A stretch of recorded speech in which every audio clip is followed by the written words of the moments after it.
Okay, hello and welcome to episode 89 of Question and Answer. I am your host, Prajnaparamita. And as usual, there's always got to be something to slightly discombobulate me at the beginning of a video. And for some reason, for like breakfast and lunch, I splurged and made some kind of pasta Alfredo with salmon in it. And essentially it carbocided me or something because I just like crashed afterwards. Slept for like 2.5 hours, and I'm not good at taking naps. Even when I was a little kid, I was not good at taking naps. So it's like a coin toss. Like when I wake up from the nap, am I going to be like this zombie like being that's like staggering around, unable to think straight? And I'm uh, I'm trying my best not to be a zombie in this video. But I did just wake up from a nap that I really didn't have much choice to take, but didn't have much choice but to take because it was just hitting me hard. That pasta Alfredo, it really got me. So those of you who are not national socialists or white nationalists or any such thing will be happy that we are past number 88 and we're at 89 now, so we can just leave that behind us here on April 20th. And it's April 20th for me. It probably won't be till the 21st until you see this. And I am resisting the urge to do a Joe Rogan and just get totally baked right at the beginning of my show. But I don't think that would work out very well because I'd be like, what was the last sentence I just said? Something like that. So anyways, I'm going to just wade into these questions here because there's quite a few more questions than last time. It happens sometimes. People do not have completely uniform curiosity. You know, it ebbs and flows and so forth. And yeah. So I'm just going to answer questions now. And this first one is from Mara Made Mahayana, who asked this last time. And for some reason, I just scrolled past it and did not notice. I answered the question above it and then scrolled past this one, maybe because it was of roughly equal size and it looked like the same question. And I thought it already answered it or something. Know what I'm saying? So, Mara Made Mahayana, who I believe is the same person as Bodhisattva 969, which I hope does not cause confusion in his family, says, quote, "But who, monks, is a better person? He who himself avoids killing and encourages others to avoid killing, he who himself avoids taking what is not given, avoids sexual misconduct, lies, and the use of intoxicants and encourages others to avoid them. He, monks, is called a better person," unquote. So we may safely assume that that is a quote right out of a Pali Sutta. So anyways, Mara Made Mahayana continues, "Shouldn't you at least try to encourage your family to stop doing this, especially the killing of animals?" And then in parentheses, he's got, "I mean, especially flies and small animals also, because I don't have hunters or butchers in my family." So the question is, should people in general try to persuade their immediate family, if nobody else, to keep 5 precepts or just at least do a better job of getting close to keeping 5 precepts? And yeah, I mean, there's absolutely nothing wrong with admonishing your family, preferably in a loving way. You know, if you've got metta in your heart, then people will respond better than if you're just like angrily bitching at them, regardless of what you're trying to persuade them of. I mean, if you try to persuade somebody with metta or love in your heart, it'll do better than, you know, like scolding. So yeah, that's fine. Although you have to know your limitations. You know, how much authority do you actually wield? I mean, Mara Made Mahayana, you live in Thailand. You have a Thai family. So if they're traditional enough, they should consider the man to be the boss in the house. But maybe they're not traditional enough, and they're just not going to pay much attention to you. But I mean, if you do have the authority, you could just put your foot down and say, no more squishing spiders in this house. Although if you live in Thailand and you've got bugs in your house that people are killing, I mean, that's what geckos are for. Just have little geckos running around your house eating the bugs so that nobody else will be catching the bad karma from it or something. But yeah, I mean, I tried a little bit of that with my father, and he just wasn't into that. He just kind of got irritated at me.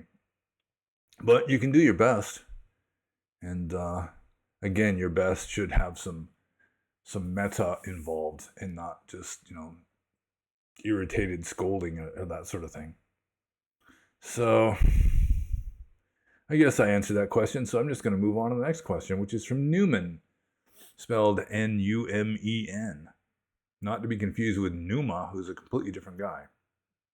And Newman says, what level of understanding is needed to become a monk in the Theravada tradition? Theoretically, could a complete rando, I just burped. I'll have to start over. I just distracted myself, interrupted myself quite rudely. Newman says, what level of understanding is needed to become a monk in the Theravada tradition? Theoretically, could a complete rando show up at a monastery with very little starting knowledge, being a blank slate as it were, and request to start the process of becoming a monk, the 2 years of service before being ordained, etc., learning through practice, etc.? Well, the 2 years of service before being ordained, I'm sure that's just a Thai thing. I know it's part of the Ajahn Chah tradition.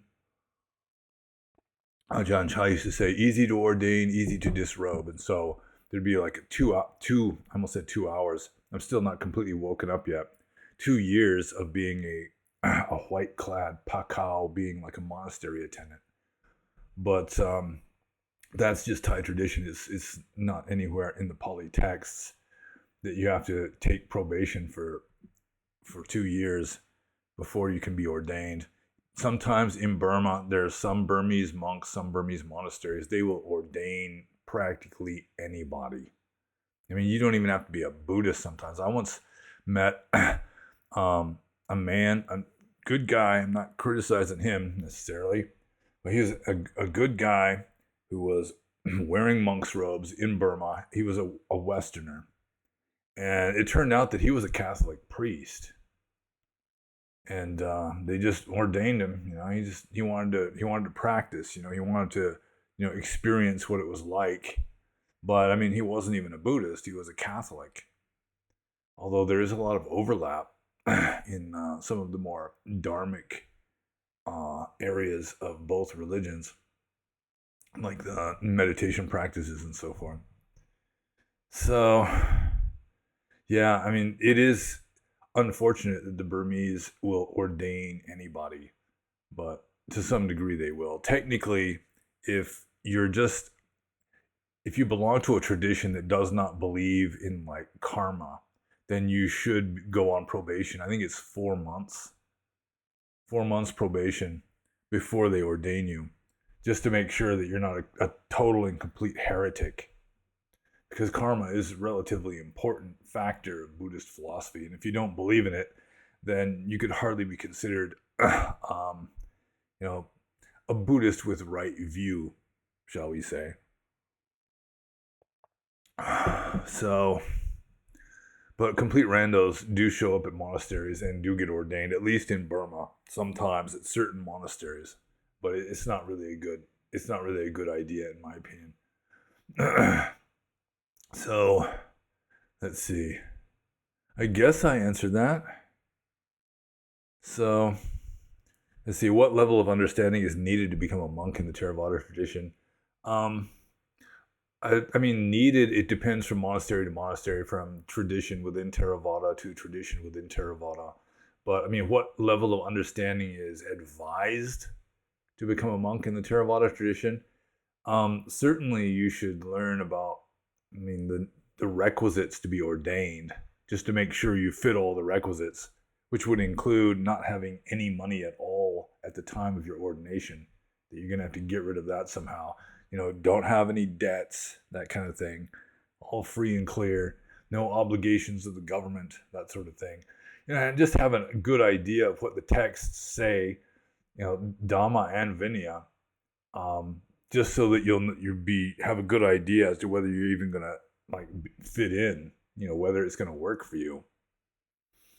And if you start reading the suttas and start saying, hey, I don't believe this stuff. I mean, you don't have to believe all of it. I certainly have never believed everything that I've read in the suttas. But, with regard to the basic philosophy of it, that would be something that you'd want to be fairly sure that you pretty much agreed with before you commit yourself to being an ordained monastic. And, of course, look through at least the Patimokkha rules, just to see what kind of rules you would be required to follow. And if you think, hell no, I don't want to follow these rules, then of course, you'd probably be better doing something else. So I'm just going to move on to the next question here. And this is from C.O. Vaksh and Sipad Zidana. And C.O. Vaksh and Sipad Zidana says, Four noble truths talk about the end of craving, but Nibbana is described as the ending of greed, hate, and delusion. What is the connection between these concepts? Well, craving is the cause of suffering, in accordance with the second noble truth. But the craving is itself the result of greed, hate, and delusion, especially greed and delusion, but even hatred or aversion. Lobha, dosa, and moha usually translates as greed, hate, and delusion in English. But, it'd probably be more accurate to call it attraction, aversion, and just semi-conscious stupidity. But semi-conscious stupidity takes too long. Delusion is still fairly good translation. But instead of greed and hate, just go with attraction and aversion. And that's essentially craving. Attraction and aversion, especially if there's strong attractions and strong aversions, then you are craving something. So in order to get, to really root it out, you've got to get rid of the delusion also.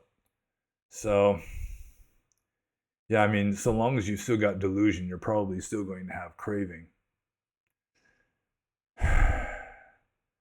So it's sort of like the disease and the cause of the disease or something. Or symptoms of the disease. It's just two different levels. But, they certainly overlap. And, the second noble truth is still true. And the third noble truth, if you don't want to suffer, then you have to stop craving. And you're going to stop craving and suffering only when you have brought an end to greed, hate, and delusion. So they are definitely interrelated. It's just one is at the more practical level and one is just at the more observational level, if that makes any sense. So I'm just going to move on to the next question here. This is also from C.O. Vaksh and Sipad Zidana. He says, you say that the negative and positive have to balance out. How do you explain the suttas talking about cultivating the 7 factors of enlightenment, which includes good emotions like joy? Wouldn't they balance out with negative emotions by what you say, making the entire exercise pointless? It sounds like it could justify the Jain self-mortification techniques they practice, though. Well, just because positive and negative balance out doesn't mean that it's all completely pointless, that nothing is being achieved. Death is a balance of positive and negative, but, let's see. I think I might be missing the point here or something. Let's see. You say that the negative and positive have to balance out. Yeah, I do say that. It's just the way negative and positive are. It's just, okay, never mind. I'll continue. How do you explain the suttas talking about the cultivating of the 7 factors of enlightenment, which includes good emotions like joy, or piti, which is sort of like enthusiasm. And it's still going to be balanced out by its opposite at to some degree, somehow or other. You're going to be experiencing good meditation, and then when you're out of the meditation, you're going to be experiencing just the standard dukkha of wearing the meat vehicle. So, I mean, it's still going to get balanced out, but that doesn't mean that just because something is balanced out means that nothing is accomplished. So, I mean, you gotta take the negative with the positive. But I mean, the whole purpose is ultimately to transcend the duality of positive and negative. I mean, that's one way of looking at it. And death does that sort of, but with death, I mean, there's nobody there anymore. So, yeah, I mean, in a way, I mean, you have to have a certain amount of negative in order to generate any positive. You know, one of my examples with myself is just brushing your teeth. I mean, you have to go through just sort of the minor hassle, the sankhara dukkha of brushing your teeth in order to avoid having to shake hands with Mr. Tooth Decay, you know, down the road a ways. So there's going to be, it's going to get balanced out sooner or later, somehow or another. But that doesn't mean that it's just futile and pointless. I mean, it's like becoming an athlete. You got to work out. I mean, you're going to be like an Olympic athlete. You're going to win an Olympic gold medal. You got to train and train and train and train, and it's just going to be misery sometimes. But then, I mean, it's like a trade-off. And it's the same way with cultivating like PT or something, that in order to meditate well enough to be getting, you know, the 7 factors of enlightenment, that, I mean, there's going to be other things that it's just not pleasant things are going to be happening just as the result of this. So, but when you do get into like the higher realm, like 4th jhana, pleasure and pain have been, well, I wouldn't say suppressed or left behind, but they're just in abeyance temporarily. So that's when you're getting really close. The pleasure and the pain, the positive and negative, become more subtle, and it becomes, you know, less of a roller coaster ride. So I'm just going to move on to CO of Action, Sipat Zidana's next and third question here, which is as follows. In Theravada, they often use the phrase Namo Tassa Bhagavato Arahato Sammasambuddhassa to pay homage to the Buddha. In Nagarjuna's Mula Majjhimaka Karaka, he uses Deshayam Asa Sambuddhastam Vande Wadatam Varam. In Tibetan, they pay homage to the Buddha by saying Supreme Teacher, Bhagavan, Tathagata, Arahat, complete and perfect Buddha, glorious conqueror, Shakyamuni, to you I bow. To you I pay homage. And in many, many Mahayana sutras, they begin by saying homage to all the Buddhas and Bodhisattvas. What homages or homage have you come across from various traditions or texts that was your favorite? And is there anything like this that was said in the time of the Buddha? So I guess that's 2 questions. That adds up to 4, doesn't it? By golly. Let's see. So, what homage or homages have I come across from various traditions or texts that was your favorite? I just like Namo Dhammasa. Is that right? Namo Dhammasa. Just a second. Kind of bad when I'm not even sure how it's. Okay, let's see here.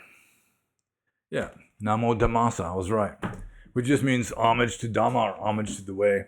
I'm not really a devotionalist kind of person. So, I mean, the Buddha was a great man and all that. But what he had to say is, to me, much more important than, you know, himself as an individual person. So I would put more emphasis on Dhamma and less on a person that's not even alive anymore who lived 2,500 years ago. You know, with all due respect to the Buddha, it's not like I'm trying to be disrespectful. I'm just saying that, you know, and the Buddha himself is said to have said that after he is gone, Dhamma is the teacher. So we still have Dhamma which is arguably more important than the Buddha anyway. The person, Gautama Buddha. So, yeah. I guess Namo Dhammasa would be my favorite. So, then his third and a half question here. And is there anything like that was said in the time of the Buddha? Well, there's all kinds of people like paying respect to the Buddha in the texts. And I assume some of them really were praising the Buddha in the times of the Buddha. Because I assume that was the case, but there's no way of really knowing for absolute sure because we're not there. We're here instead. And all we've got is records that are not necessarily 100% accurate. But I'm pretty sure that people were praising the Buddha, whether it was in like a standardized formula or not. That's a different question. I mean, in the text, there's already the standardized formulas for Buddha, Dhamma, and Sangha, and then there's that one excellent Venerable Gautama, just as one Venerable Gautama would, light a lamp so that people can see shapes and turn right side up what was turned upside down and so on and so forth. I really don't think that people were actually saying that, verbatim when they get converted to Buddhism, but it is there in the text claiming that people were saying this kind of standardized formula of praise to the Buddha. But who knows exactly for sure. So I'm just going to move on to the next question here. This is from Rui. And Rui, I think I got Rui asking questions in two different places here. Just a second. I'm scrolling. Yep, there he is. 2 more times. I almost separated his questions. Can you imagine the chaos that would have ensued if I had not noticed this? So let's see. Cut. And then scroll back up here. Scrolling. And then paste it right in there. That's what I'm doing right now. Okay. So this next question is from Rui. And Rui says, hello, Panyo. A simple question.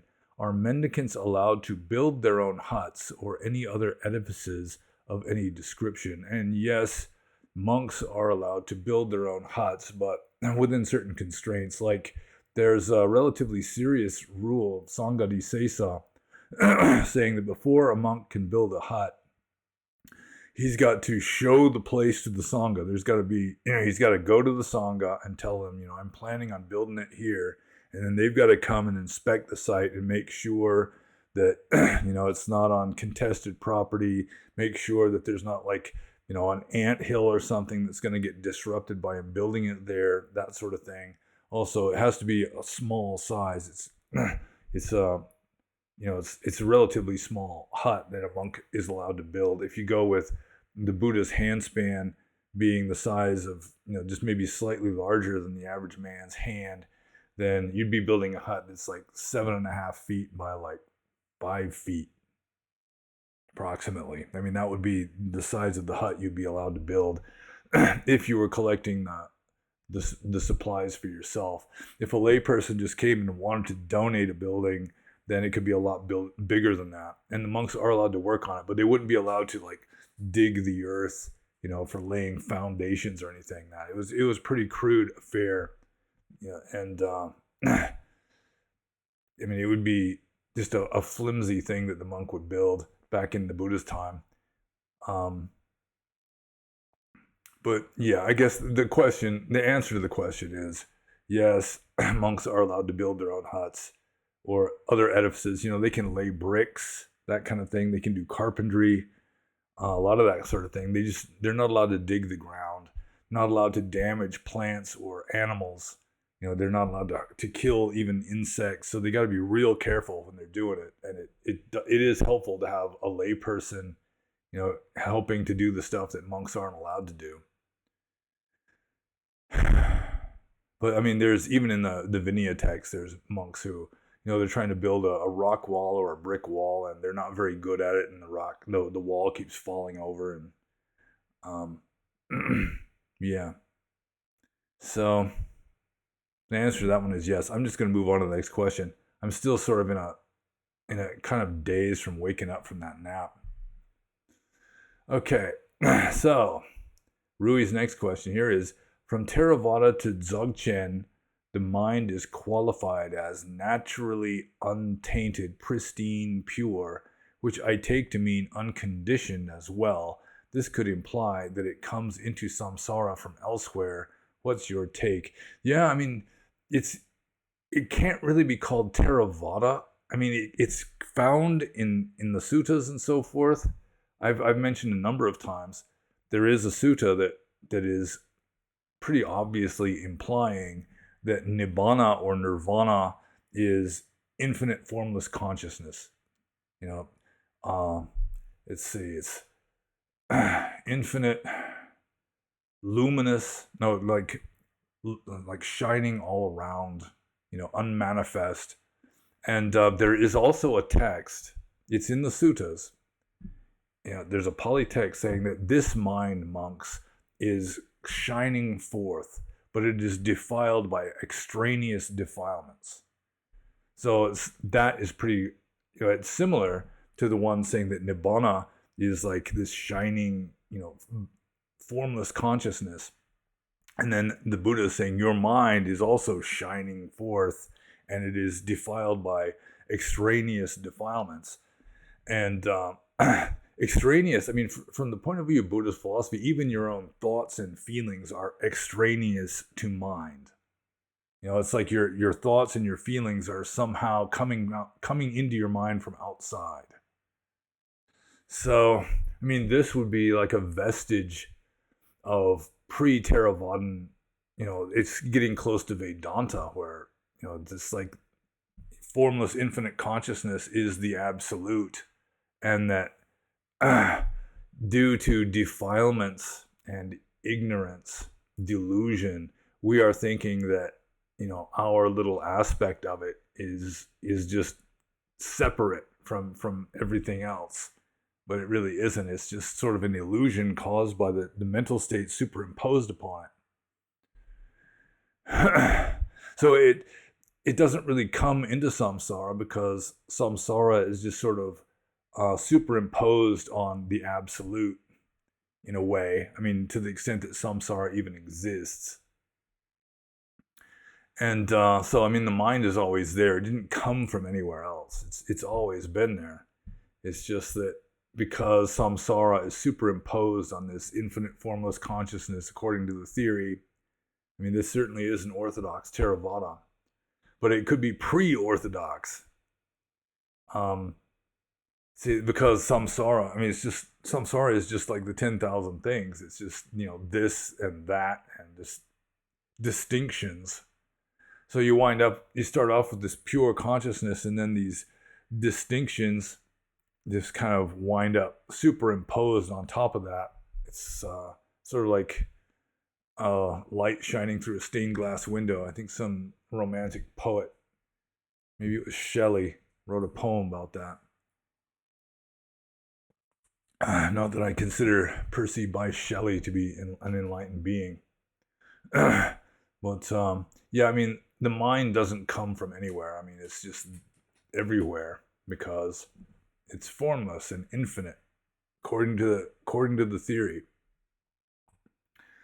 So, yeah, that was another strange sutta that the commentators really have trouble with.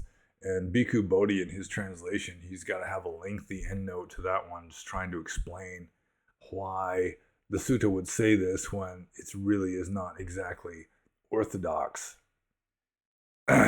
Because according to orthodox Theravada, consciousness isn't formless and infinite and shining forth. It's just, it's like these atoms of consciousness that are just flashing in and out of existence in a linear fashion through time, just a trillion times an eye blink.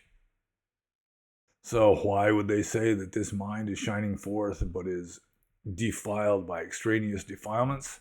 You got to go with a different system, or else you really got to do a lot of stretching and twisting of meanings in order to force fit it onto later developed Theravadan orthodoxy.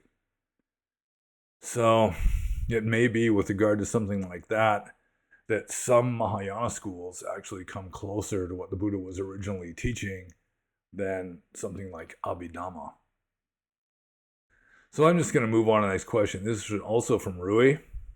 How do you view the relationship between conditioned and unconditioned? Well, and technically, I don't think there is a relationship. I don't think they touch each other. But, I mean, conditioned requires delusion, which requires dependent core rising. So you have to have this essentially infinite web of all these conditions that are themselves just conditionally real, that the whole interaction is just reinforcing the seeming reality of it. That's how dependent core rising works, at least according to my understanding of it. Whereas unconditioned, I mean, you can't even say it's an it. I mean, it's nothing you can say about the unconditioned is valid. It's like talking about nirvana for when Theravada Buddha is talking about nibbana, or some Christian mystic talking about God. I mean, words just don't stick. So conditioned is what we are able to discern, what we're able to perceive. Unconditioned is the reality that is beyond that. And I mean, it depends on how you look at it, if you're even going to say that there's any relationship between them at all, even though the condition is just superimposed on the unconditioned, because it relies upon the unconditioned for its existence, even its conditional existence. So I guess that's how I view it. So I guess I answered it correctly, because the question is, how do you view it? So I'm just going to move on to the next question. This is from Skuladin. I'm going to take another sip of bovine glandular secretions. Man cannot live by bread alone. There must also be a beverage. Anyway, Skuladin says, I was reading Ray Bradbury's Zen in the Art of Writing, and he suggested that the way to become more intuitive is to read poetry. I have no idea how to enjoy poetry or where to start. Recommendations? So I think that might be the end of the question, because there's a question mark there. It's the only question mark. But then he's got like this little aside here. I recall that before you said that Jordan Peterson often composed haiku. Yeah, it was either me, or I think it might have been somebody that I was talking to in the video said that. I'm not sure if that's the best place to start. I imagine one day he'd try to rationalize the legend of Atlantis by giving exposition about the island of Thera erupting and covering Crete in a blanket of ash, and then posting, taste the tangy air, smell the burning flesh, volcano season. So he made a haiku about how the origins of the myth of Atlantis, apparently. So, I mean, getting back to the question here is, let's see, Ray Bradbury, who probably is not the highest authority on understanding Dharma anyway. I mean, he's kind of an artist, and like I've said before, women artists and French people generally do not do very well at philosophy. So, let's see. He suggested the way to become more intuitive is to read poetry. So, with regard to being intuitive, maybe women artists and French people are really good, so long as it's not like liberating insight or something. But then some of them, you know, it's a statistical thing. It's not like it's just a blanket statement saying that all artists, for example, are not good at philosophy. But then again, intuition is different from philosophy, so I'm just rambling at this point. So anyway, Skuladin says, I have no idea how to enjoy poetry or where to start. Recommendations. Well, I mean, you've got Pali poetry. You know, you've got like deep philosophical poetry. You know, like the Mula Majjhimaka Karaka is all composed in poetry. That the Atthaka Wagga of the Sutta Nipata, most of the Sutta Nipata is composed in poetry. But the thing is, when they're translated into English, usually the translator is more concerned with getting the meaning right than getting the meter right. So it's not going to be in meter. My own translations of Pali verse usually are not metrical, and so it technically, it might be called prose poetry. But I mean, if you want to become more intuitive, you read poetry. Gosh. Getting back to the more Buddhist kind of poetry, even like the Mumonkan or the Heikigan Roku, and the poet who wrote the poems for the Heikigan Roku, I mean, he was wildly intuitive. He was some kind of Zen master and wildly intuitive. But again, you have the same problem of it being translated into prose by the translator, who's maybe not a poet. He's a good translator, but he's not really a good poet. There is a metrical translation of the Sutta Nipata by Lord Chalmers. I think it's called Woven Cadences, that you might look into. But with regard to English poetry, I mean, I took English lit class my first year of college, my freshman year of college, and the English lit courses just kind of went in a progression. And so first my first year in college, it was up to the Romantic era, and the Romantic era gets a lot of bad press, but still there is some relatively profound poetry from the Romantic era in English. I mean, Wordsworth is pretty dry. Some of Coleridge, the Rime of the Ancient Mariner. I mean, that's good poetry. Or Kubla Khan by Coleridge. Might not help you to understand Dhamma very well, but it might make you more intuitive. Some of the like the odes of Shelley and Keats, or even later, like T.S. Eliot, he had some depth to him. I guess Maria Rainer Rilke is considered to be one of the most profound poets of the 20th century. But again, I think he wrote in German, and so you're going to have the translation problem, because translating poetry doesn't tend to have perfect efficiency at putting the poem into a different language, because the meter's all messed up and so forth. So, what poetry would I recommend? I mean, if you just want like spiritual content, there's lots of Buddhist and Christian poetry. The Bhagavad Gita is poetry. It's like in the olden days, most scripture was composed in verse. So it's kind of like there's that on the one hand. You got all kinds of profound poetry, but on the other hand, it's mostly not in modern English, and then you got to translate. You can try like Shakespeare. Shakespeare's a lot of. I mean, he gradually drifted away from verse, but I mean, there is a lot of poetry that we have access to, like Goethe's Faust. But again, it's translated. But you can come across where you got a real poet, like something like Goethe's Faust. I'm sure it has been translated by a real poet into English poetry. So, also, what's his name? Yeats. Yeats has some profundity in his poetry. So you might just want to experiment with different poets and see if there's one that really tickles your fancy bone, so to speak. And just read Zen koans and so forth. I mean, if you want to become more intuitive, I think better than reading normie poetry would be like reading Zen koans.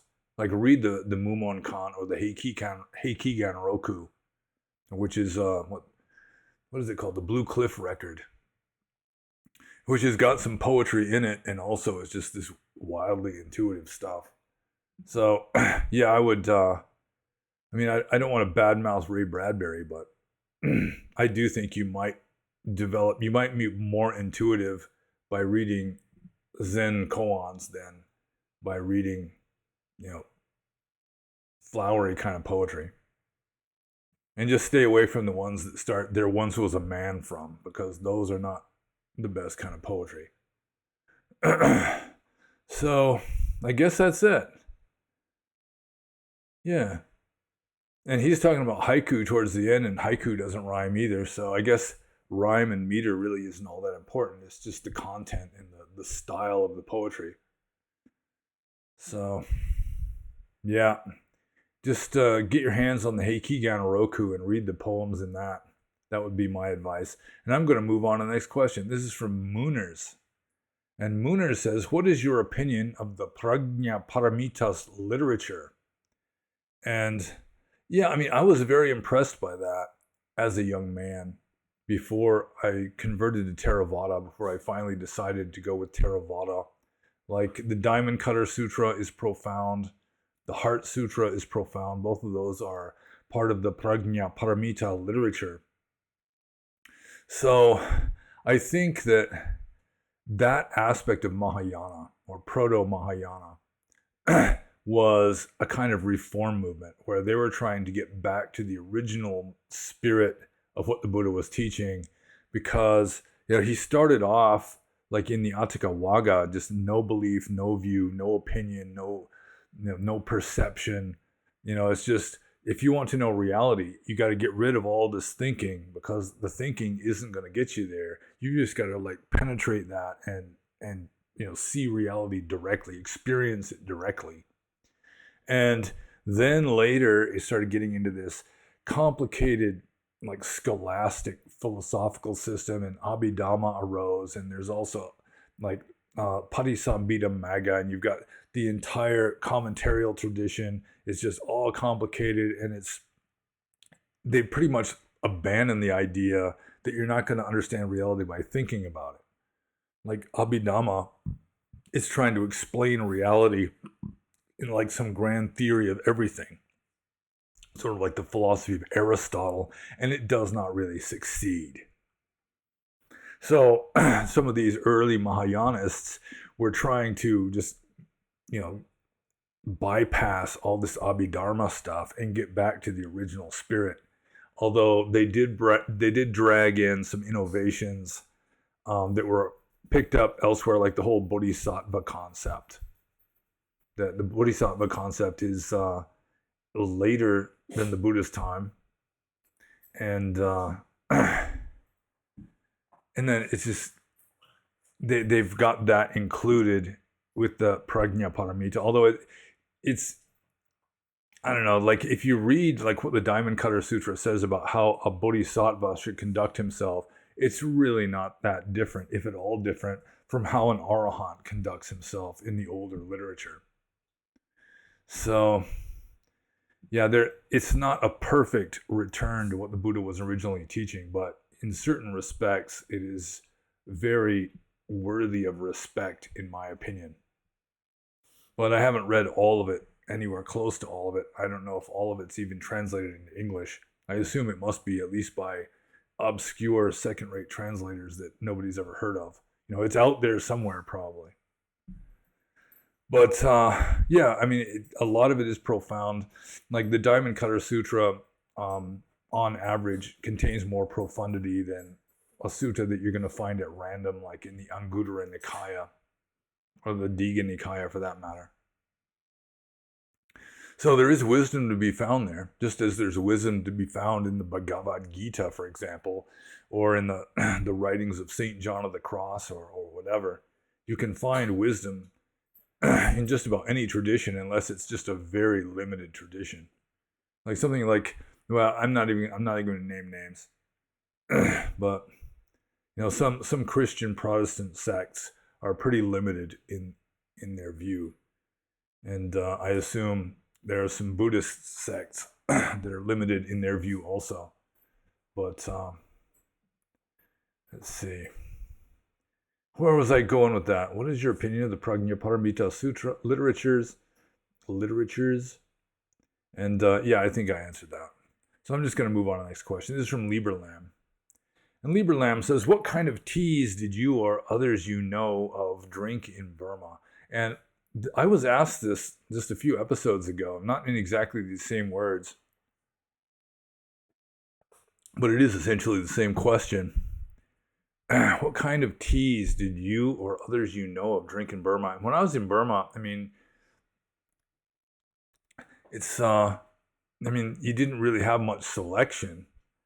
Somebody would have tea, which was generally just dried green tea, and it usually did not have any brand associated with it. It was just local stuff or something that came from some little tea plantation in Shan State, and presumably it had some kind of brand on the bag, but you dump it out of the bag into the glass jar or something, and you don't know what the brand is, and it all tastes pretty much the same anyway. And I really don't like green tea very much anyhow, so I generally did not drink much of that kind of tea. So that almost the only tea I drank in Burma came in packets of it was like 3-in-1 tea mix, where it's got tea, instant tea, sugar, and like non-dairy creamer. And then the Burmese, if they were being real nice to me, they'd doctor it up even richer and sweeter with like condensed milk and that kind of stuff, so that it was so syrupy sweet that you could hardly tell the difference between the tea and the coffee. It was just mainly condensed milk and sugar flavor. Mainly the way I'd tell the difference is that the tea was more orangey color and the coffee was a little browner. But that's it. I think it was most of the packets were called like one tea, something like that. And it just came in these little foil packets. And that's the main kind of tea that I drank, because I did not like the taste of just regular green tea like all the villagers drank. And I was relatively very strict for most of my life as a monk. And for reasons I mentioned in a previous Q&A, strict monks in Burma don't drink tea in the afternoon anyway. And also, it's so hot in Burma that if I would drink a hot drink like tea or coffee, I'd be sweating for 15 minutes afterwards until my body could cool back down again enough that I would stop sweating profusely. So if I did drink coffee, it was often cold coffee, except for in the wintertime. So, yeah, I'm definitely more of a coffee drinker than a tea drinker, though. I've never really been heavily into drinking tea. So I'm just going to move on to Libralam's next question. And I do hope that we are actually recording here. I think so. So Libralam's next question is, how far back into Indo-European ancient history do you imagine that we can say there was some amount of Dhamma, even if just a rudimentary form of yoga or vipassana or samatha?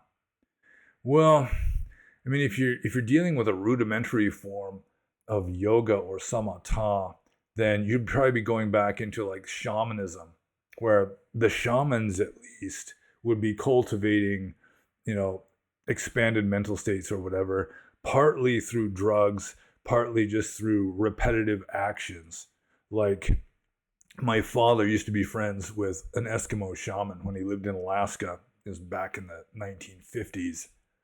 And he was an Eskimo shaman, and he explained how he went through the ritual of like the initiation in becoming a shaman, where he just gets sent out into the wilderness with no food, no water, no bedding or anything. He just goes out there alone into the wilderness, and he finds a big flat rock and a little round rock, and he just sits down and rubs the little round rock onto the surface of the big flat rock and just keeps doing that until finally there's some sort of breakthrough. And that would be like a rudimentary form of samatha meditation, I would think. So I assume that went farther back than the Proto-Indo-Europeans go back, farther back than the Yamnaya civilization. That there's always been, weird shaman types who are experimenting with their mental states and so forth. But at what point it went mainstream? I mean, it's hard to say really, because we don't have a lot of literature we don't have any literature from the Proto-Indo-Europeans. I mean, the oldest Indo-European literature that I know of might be the Rig Veda. And the Rig Veda doesn't talk about Dhamma really all that much. Back then, it was sort of like ancient Greek or Roman religion, where you're invoking the gods and making sacrifices to the gods in order for worldly benefits. But we may assume that the priests, who had to get all the words right and everything, had to be very focused on the ritual, could turn the ritual into a kind of samatha. So, I mean, with regard to actual yoga or vipassana or samatha that we know of, I mean, that would probably be, like the Upanishads, or like very early Buddhism, or I'm not really sure about, some of the Greek philosophers who were rather mystical. The early Greek philosophers, like the pre-Socratics. But there's no real mention of actual techniques, like yogic techniques, until like India, getting up close to the Buddhist time, which may have just been gradually adopted or adapted from just the indigenous spiritual culture of northwestern India at that time, like going back to the Indus Valley civilization, which may have been largely responsible for like the Shramana tradition in ancient northern India. So, yeah, it's really hard to say because, it'd probably be like drug-induced stuff at first. I guess the Scythians, they smoked a lot of weed. Like they would just sit in a tent with a little weed bonfire and just completely smoke out. But how spiritual you're going to say that is hard to say. But this very limited evidence, like archaeological evidence, for yogic techniques or meditation techniques. Although there is some more meditation questions below that kind of have some bearing on this. So just bear with me. And there's another question farther down on this scroll that's talking about the origins of meditation. So especially if you haven't read my book that has the article on the origins of meditation, it might be informative and useful to you, or at least entertaining. So I guess I answered that question, but it's a hard question to answer just because of very limited data. So Libra Lamp's third question here. Would you describe meditation as trippy in some regards? Well, it can be. It's certainly not always trippy. But if you start getting into like unusual territory, you're breaking new ground in your meditation, and it's causing, you're not used to it yet. And so your whole body might be like twitching with PT, it's called. It's like, you can also get into like really expanded consciousness states if your meditation is doing really well, in which case it's sort of like, it can be almost like LSD or mushroom, some kind of psychedelic, except without the visual effects. It's just the wide open expanded consciousness effect, which I guess you could say is trippy. Or if you're doing intensive meditation and you're not sleeping very much, there can be all kinds of dream images coming up when you're meditating, which, that can be trippy. That's kind of psychedelic. There was a time when I was living under the rock ledge at the edge of the national park in northwestern Burma, where I was averaging like 4 hours of sleep a night. And my meditation was really good. And that's how I could manage only 4 hours of sleep per night. If my meditation's not going well, there's no way I could have gotten by on that little sleep. But still, like dream images are arising. There's all this trippy stuff coming up. It's like surreal, literally surreal. I assume surrealness is trippy. So, yeah, there's certain aspects about meditation that can be trippy, especially under certain circumstances, although not all meditation is trippy. For me, most meditation isn't trippy, but some of it can be. So I'm just going to move on to the next question. This is from Jules. And Jules says, how accurate is the translation of sada into the English word faith? Does sada carry the same connotations of faith as belief in something unverifiable within one's own direct experience. Well, some translators don't like the word faith. In fact, a lot of Western Buddhists don't like the word faith because it just smacks of Christianity. It's kind of what they're trying to get away from, is the faith stuff. But so some translators will prefer something like confidence as a translation of saddha.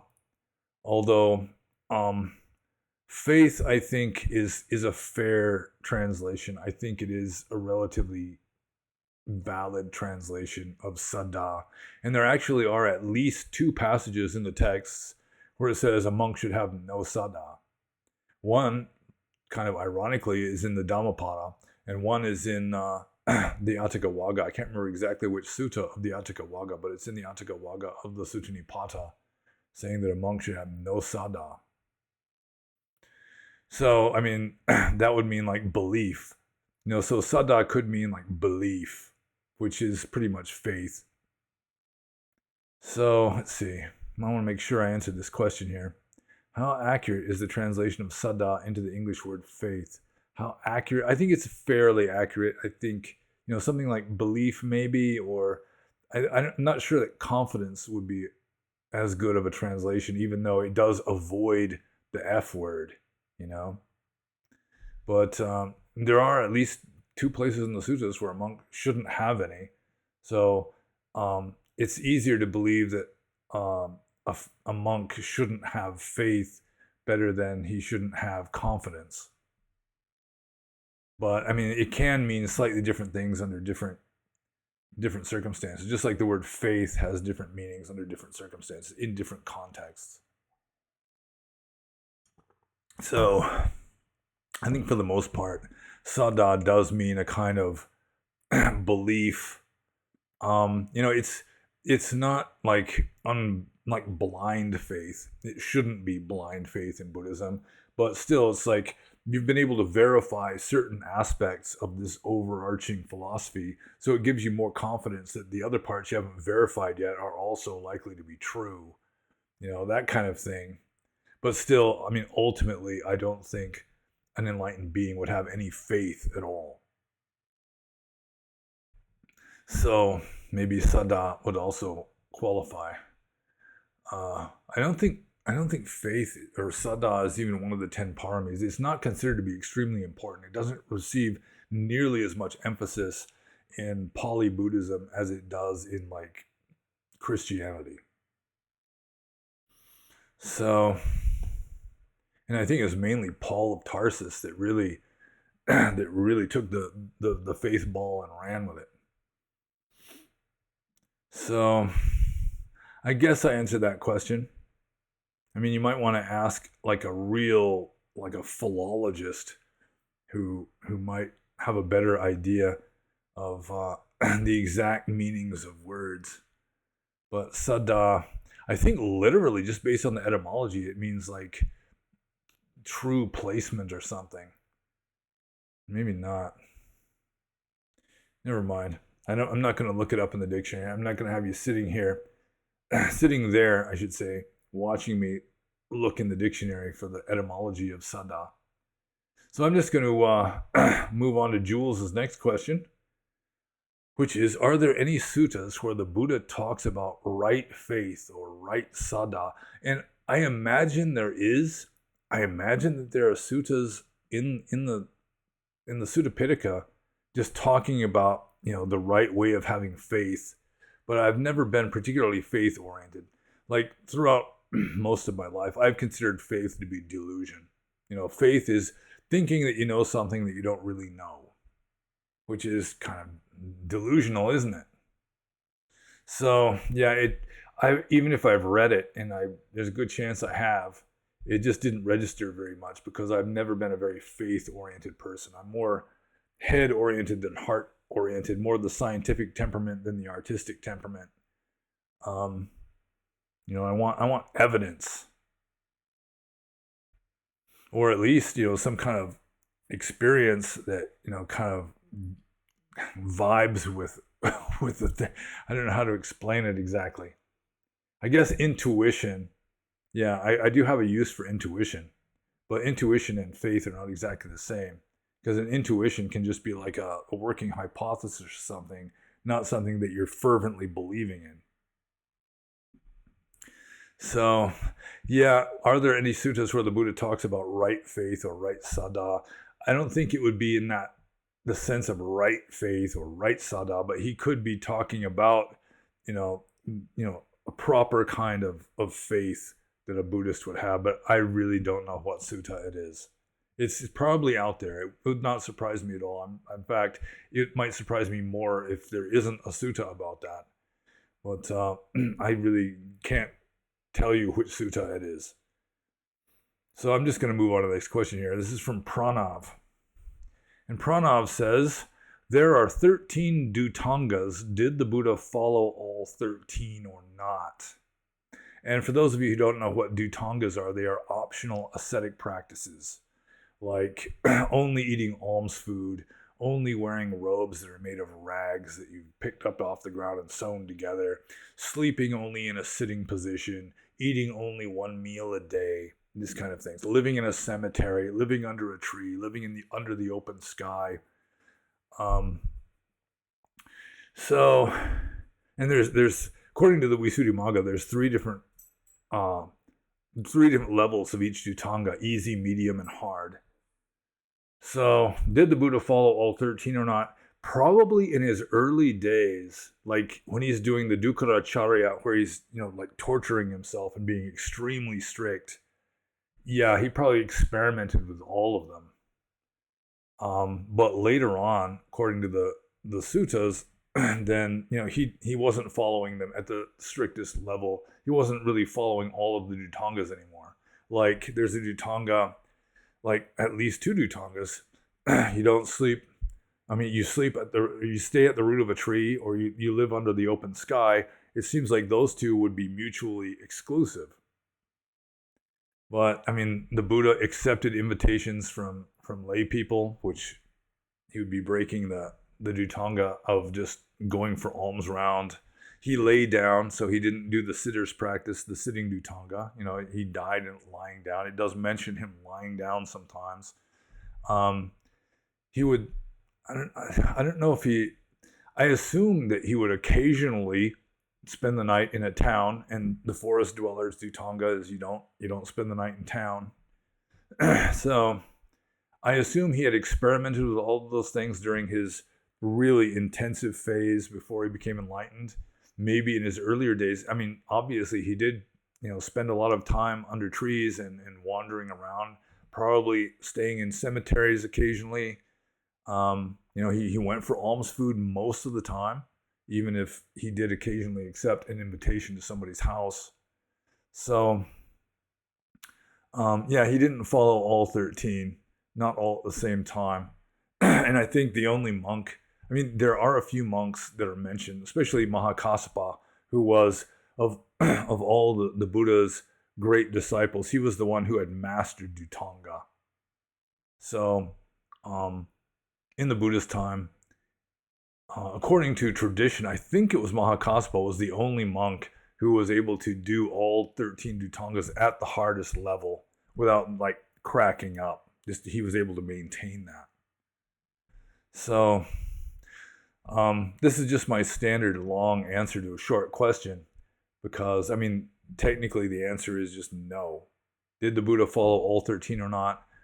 With qualifications, probably he experimented with all of them, but he didn't do all of them at the same time throughout his career, because there's obvious references to him doing things that are not in accordance with dhutangas. Like I just mentioned, accepting invitations for a meal at somebody's house, or sleeping under a roof, that kind of thing. Accepting robe cloth instead of just picking up rags and sewing them together. So I'm going to move on to the next question, and this is kind of a trick question on my part, because he specifically says that this isn't a question for the Q&A. But I'm going to read it anyways, because he included it as a comment under a Q&A. So it's fair game. You got to be on your toes with me sometimes. But anyways, Wine Ash Piper says, I'm a wee bit curious. these Nazi types and their worldview on Aryan purists, do they believe in evolution and understand that all humans at one point came out of Africa, therefore making purity a bit challenging?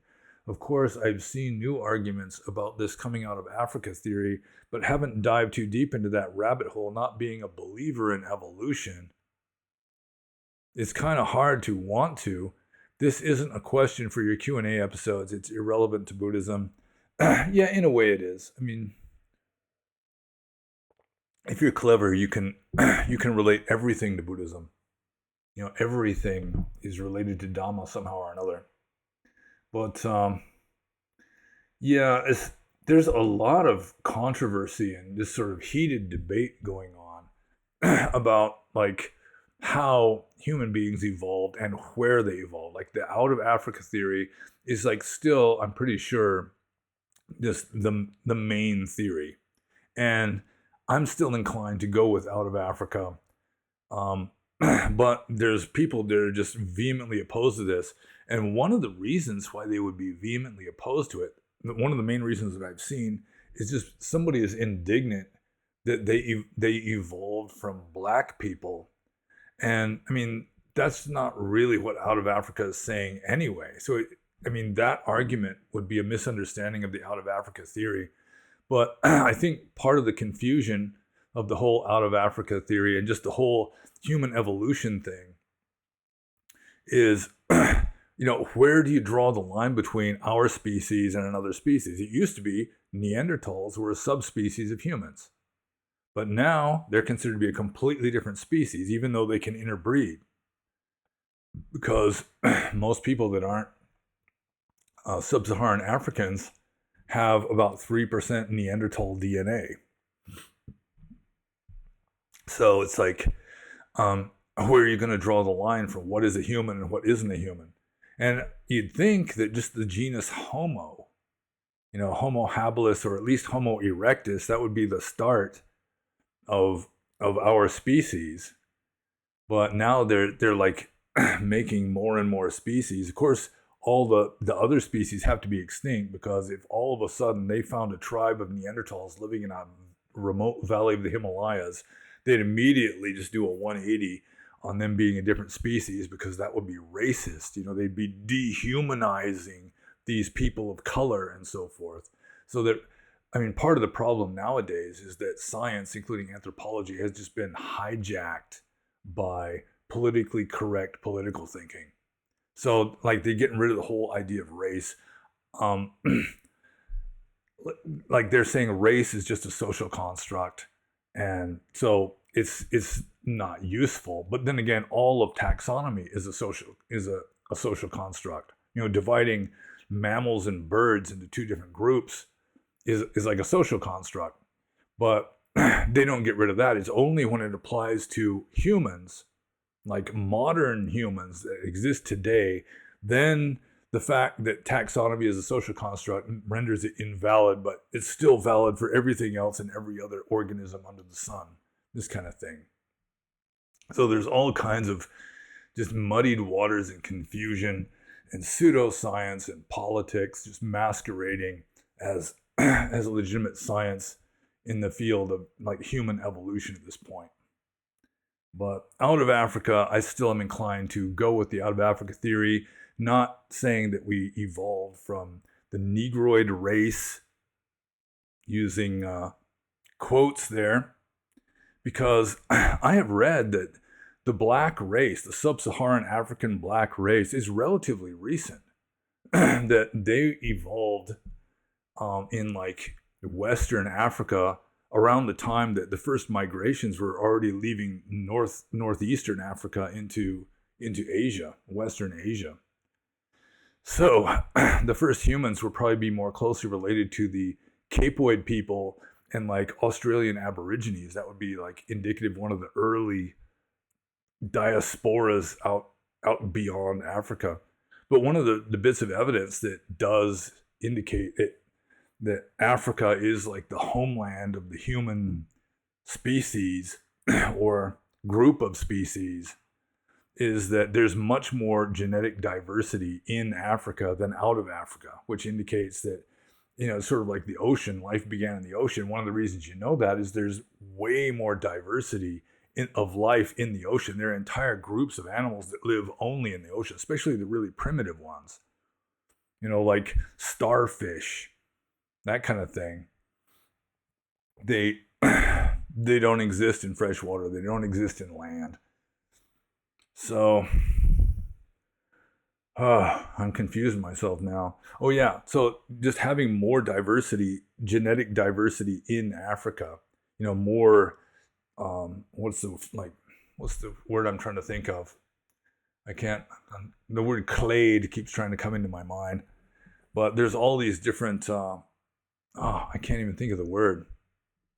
There's just more genetic diversity in Africa than out of Africa, which does indicate that it was just sort of limited populations left Africa with their own limited diversity, and then they interbred to some degree with Denisovans and Neanderthals and so forth. But still, there's more genetic diversity in Africa, and it may be that people will be sending comments saying that out of Africa has been debunked and that you're just a clinger or something. But again, you have to agree on the terms and what is a human.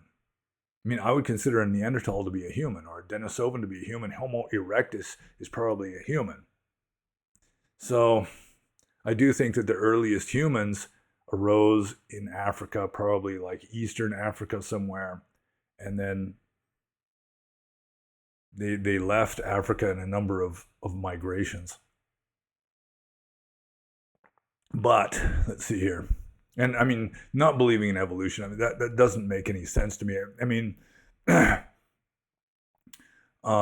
evidence is so clear that evolution has happened. Just the fossil record, for example, is such excellent evidence that evolution has occurred that the only real argument should be like how it happens. Exactly what is the mechanism that drives evolution.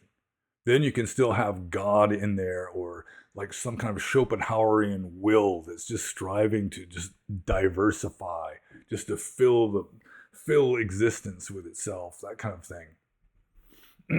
You wouldn't have to have like Darwinian, random mutations and natural selection and so forth. So, anyways, White Ash Piper, he asked the question. Yep, there's even a question mark there.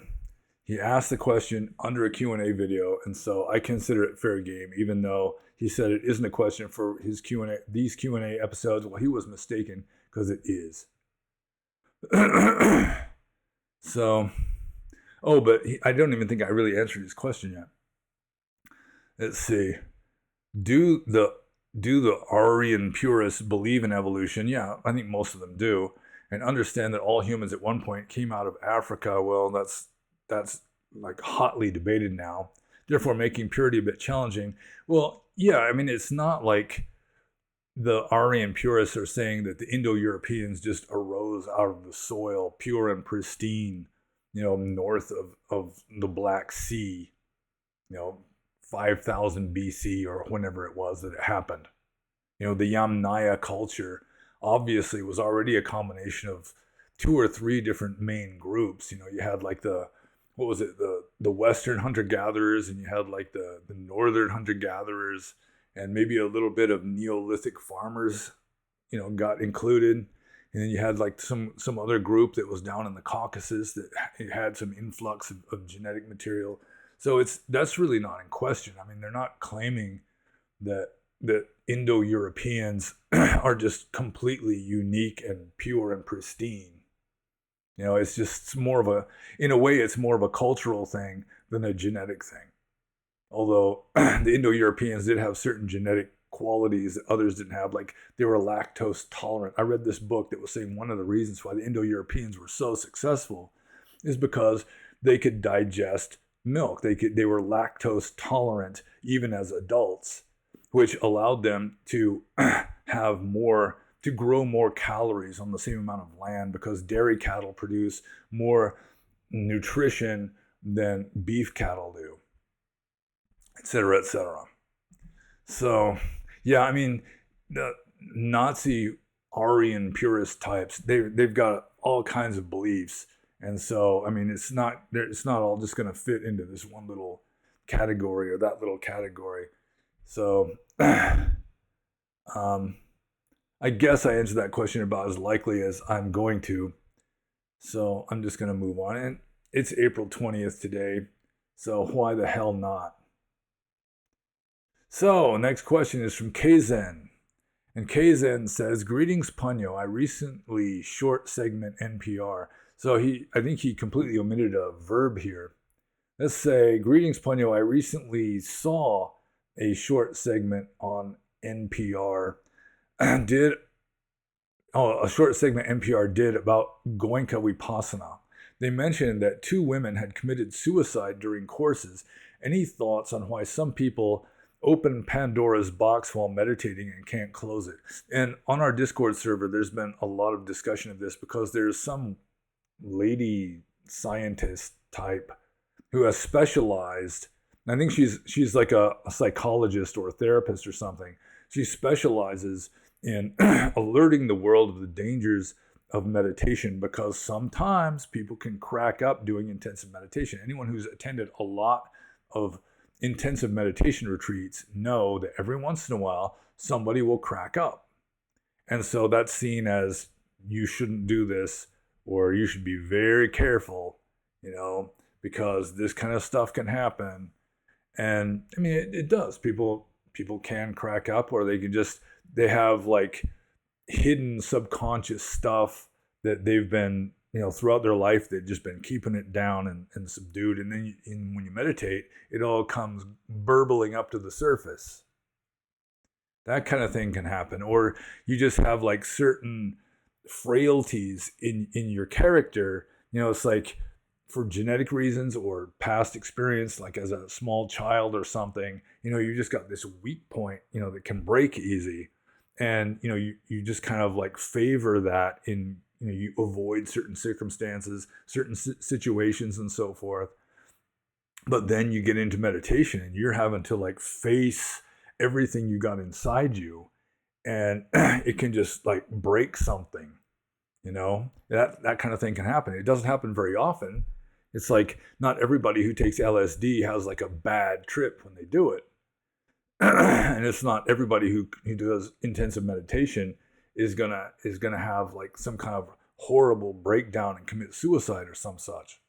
It's relatively, it's on the fringe. So anyway, any thoughts on why some people open Pandora's box while meditating and can't close it? Well, some people, they're not using meditation for the original purpose of it. I mean, like intensive Buddhist meditation was designed to help radical renunciant mendicants like blow through samsara, blow through all of these illusions by this, in a way, just observing them without reacting to them until they just sort of collapse under their own weight. And you've got normies that just want to feel good about themselves. They want to have a good feeling of well-being, or they're just following a trend. They're following a fashion. It's just cool to go to a Goenka retreat or something. And they're just not strong enough mentally, or, some of the things that I already mentioned, they just have this, this fault line, this cavity or something or they've just got like suppressed memories or something. They got skeletons in their closet they don't want to face, and then boom, they're in this intensive meditation experience, and it just comes up to the surface, and they can't really deal with it very well. So why some people open Pandora's box while meditating and can't close it? Yeah, I think I pretty much explained that fairly well. I mean, they're either in over their head, they're doing some advanced practice that they haven't really prepared themselves for, because in the West, you just want to meditate. You don't want to do all the other stuff. You certainly don't want to renounce the world and wander around homeless and penniless and all that. You just kind of pick the parts that you want to follow, which results in an imbalanced approach, and some aspects of your your system aren't going to be, keeping up with other parts because you're not following the entire system. You're just strengthening this and that, and other parts get left behind, and it throws you into a state of imbalance so that when you do the intensive meditation stuff, sometimes something breaks or just a bad experience happens.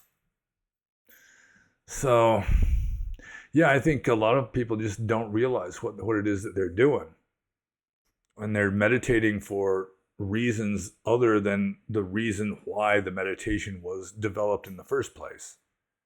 So, they're using a wrench to pound nails in some cases. So, let's see. Have I answered this question? I think I've answered this question. So I'm just going to move on to Kzen's next question, which is also, do you think it wise for people to jump into serious meditation from our distraction-drenched culture? Well, this is kind of a follow-up on the first question. And for some people, maybe even most people, it's not that, it's not going to cause any harm really. You may get limited benefit just because, your mind isn't really in tune with the system, because, you come from a completely different culture. Like Carl Jung, back in like the 1940s or 50s was saying that, Western people really cannot practice Dharma effectively because we're just too Western in our point of view. And nowadays, in the 21st century, a lot of younger people especially are just too mentally weak. They've never really been challenged. They've been coddled and protected, and everyone gets a trophy and all that, so that they're just like mentally flabby. So anyways, let's see. I got to read the question again. Do you think it wise for people to jump into serious meditation from our distraction-drenched culture? Well, some people are just abandoning the distraction-drenched culture, which is wise, and they're trying to find something better to replace it with, which is wise. That's essentially what I did. So, for most people, it's okay. I think it is wise for people to get into serious meditation, regardless of the culture they're in. So long as they've got a relatively good reason to do it. They're just trying to develop, they just want to get high without having to take drugs or something, then maybe it's not so good. Some people do use meditation as a substitute for narcotics, which is not, necessarily very wise. But I think some people that are just like really mentally flabby or got real serious issues that then try to get into like advanced Dhamma practice, they're not going to do any better than, say, someone who's completely out of shape physically just suddenly entering a marathon race or doing pole vaulting or something. It's, much more likely that there's going to be accidents or mishaps. But as a general rule, it is wise for people to jump into serious meditation, although you might want to kind of go into it a little bit gradually, depending on your personality, depending on your character, that kind of thing, your constitutional factors. So you should do it in such a way that you're ready for it when you get to that. When you get to a certain point, you're more or less prepared, rather than just diving in without having any preparation. So you might want to start off just being a little more introspective and keeping precepts, keeping some sila, that kind of thing. That'll kind of chill you out and get you ready for the next stage. Sila, samadhi, panya. So I think I'll just move on to the next question here. Also from Kzen. Have you ever had a meditation where you were overcome by repressed rage or anger? And I've never just blown up in the middle of a meditation, just being pissed off. But there are times when you're meditating and just weird suppressed feelings will just come to the surface, and you can get really irritable or pissed off. You're just still sitting there and dealing with it. You're just noting it. But still, so I guess that wouldn't be completely overcome. I've never been so overcome by repressed rage or anger during meditation that I just jumped up and started bellowing. Nothing like that. But sometimes something can come up and it just stays up for a while, and you just sit there and ride the Bronco or whatever. But nothing really extreme has come up in that regard when I was meditating. So you're more likely to be overcome by rage or anger when you're not being meditative. Because when you're being meditative, then the anger arises and then you just note it. It's just an object of meditation. Whereas if you're not being meditative, then it just takes you over and you're all pissed off. And I'm so mad. So I'm just going to move on to the next question here. This is from Joe Doe. And Joe Doe says, do you think the Buddha would have supported the LGBTQ movement like some Buddhist teachers do? Did the Buddha ever give a teaching on homosexuals? I'm not sure that I don't think there's a Pali word for homosexual. And it's sort of like what they say about ancient Rome, that like the ancient Romans didn't really have a concept of homosexuality. It was, you were either masculine or you were effeminate. They made that distinction between being like masculine and effeminate.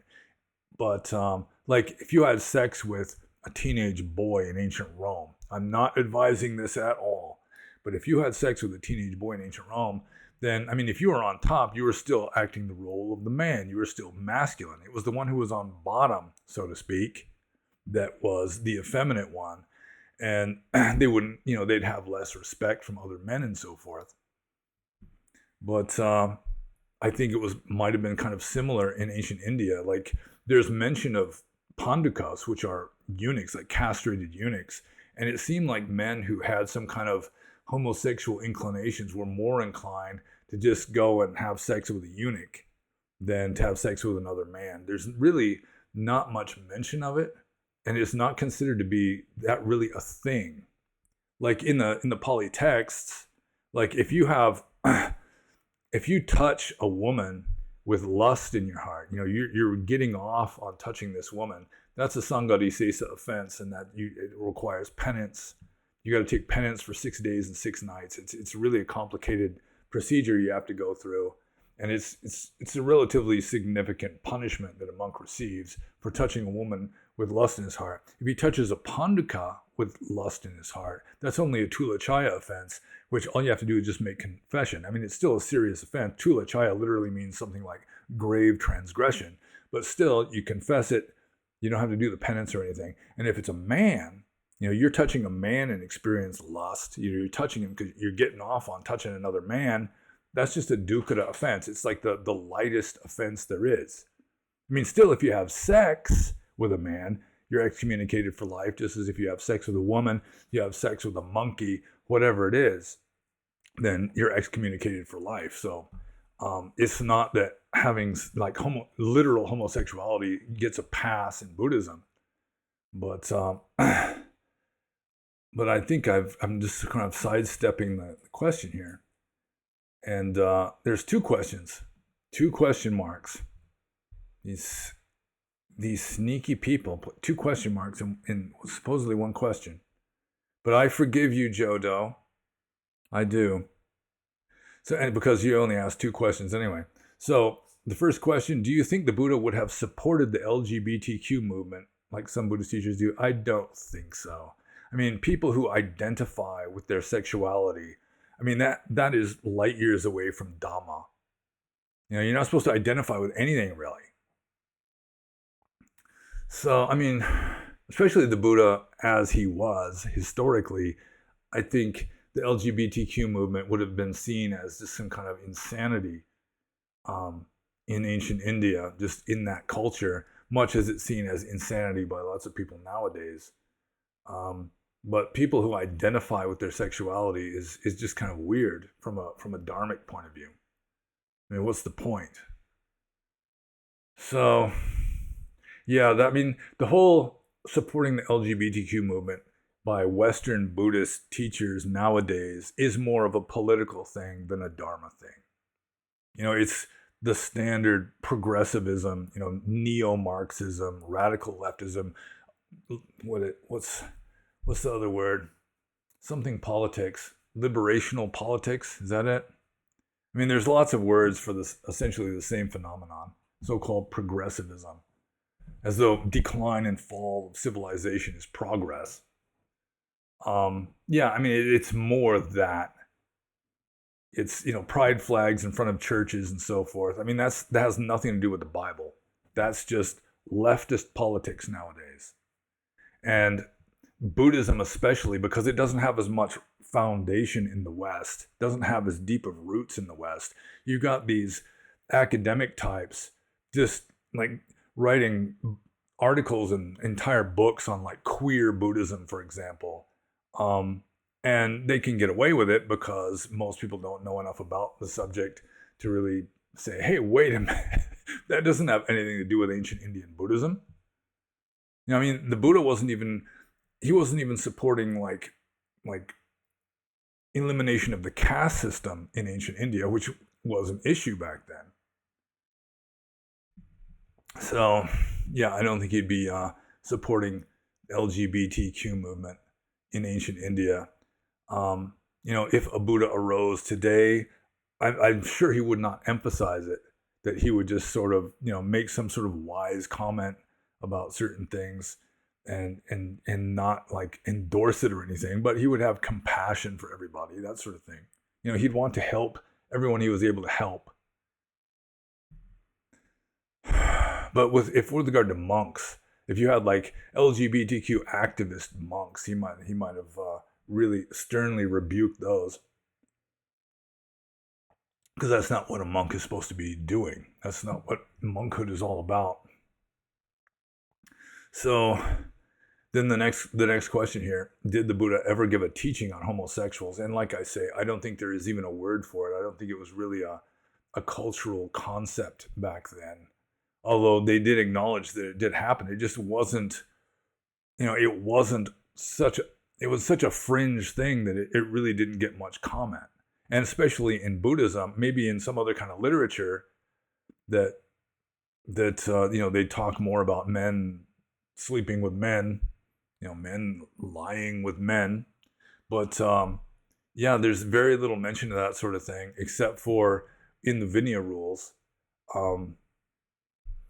And then, I've already explained that. It's like just touching is just very mild offense. But if you get all the way up to the level of actually having sex, then it's just as bad as having sex with a woman for a monk who's supposed to be celibate. Not that having sex with a woman is necessarily bad. So I guess I answered that question. It might not be a completely satisfactory answer. But again, homosexuality is, I'm not even sure if there was even a concept for it back then. I mean, it kind of happened, but still, I don't think there's a word for homosexual in Pali. Maybe there is. But yeah, it was sort of like ancient Rome, I think, where you might be considered a masculine man or an effeminate man based on whether you're on top or bottom or something. But yeah, just like gayness and so forth. I don't think it was really an issue, a cultural issue back then. So I'm just going to move on to the next question here. This is from Pope Kevin the First. And Pope Kevin says, do you think I am intelligent? And he asked this question before and then deleted it. Maybe he didn't want a totally honest answer or something. But I mean, obviously he's above average in intelligence. I don't know exactly how intelligent he is. I haven't given him any cognitive tests or anything. But he asks fairly intelligent questions. And so, yeah, why not? So I'm just going to move on to Pope Kevin the First next question here. I have a question. Yeah, okay, that's good. I'll just erase that part where he says, I have a question, because we already know that. Okay, how would one know that one is Sotapanna or Anagami or Sakadagami? Because I know that one would know if became fully Arhat, but other states, how? Well, I mean, again, I really do not consider the 4 stages of sainthood or Ariyahood to be like authentic teachings of the Buddha. I think they were later developments in Buddhist philosophy. And so the answer is largely academic. So how many angels can dance on the head of a pin? Kind of a question. With regard to Sotapanna, depending on how you're going to interpret Sotapanna, like if Sotapanna just means that you're a new convert to Buddhism, which I think was probably the original meaning, you're a new convert, you've entered the stream of Dharma or Dhamma, then, you'd know that you're a new convert. There might be borderline cases where you're not sure, but with regard to anagamis or sakadagamis, and even with regard to Sotapannas going with like traditional orthodoxy, there are certain mental states that you leave behind when you reach certain stages. So if all of a sudden you can't tell a lie anymore, no matter how hard you try, well, probably you wouldn't even want to try. But if all of a sudden there's like this sudden like radical change in your conduct, in the way you look at things, and it seems to last, then maybe you could infer then you had a glimpse of nibbana. That would be a good indication. So I assume that there would be ways of knowing, although you're better off not even thinking about it.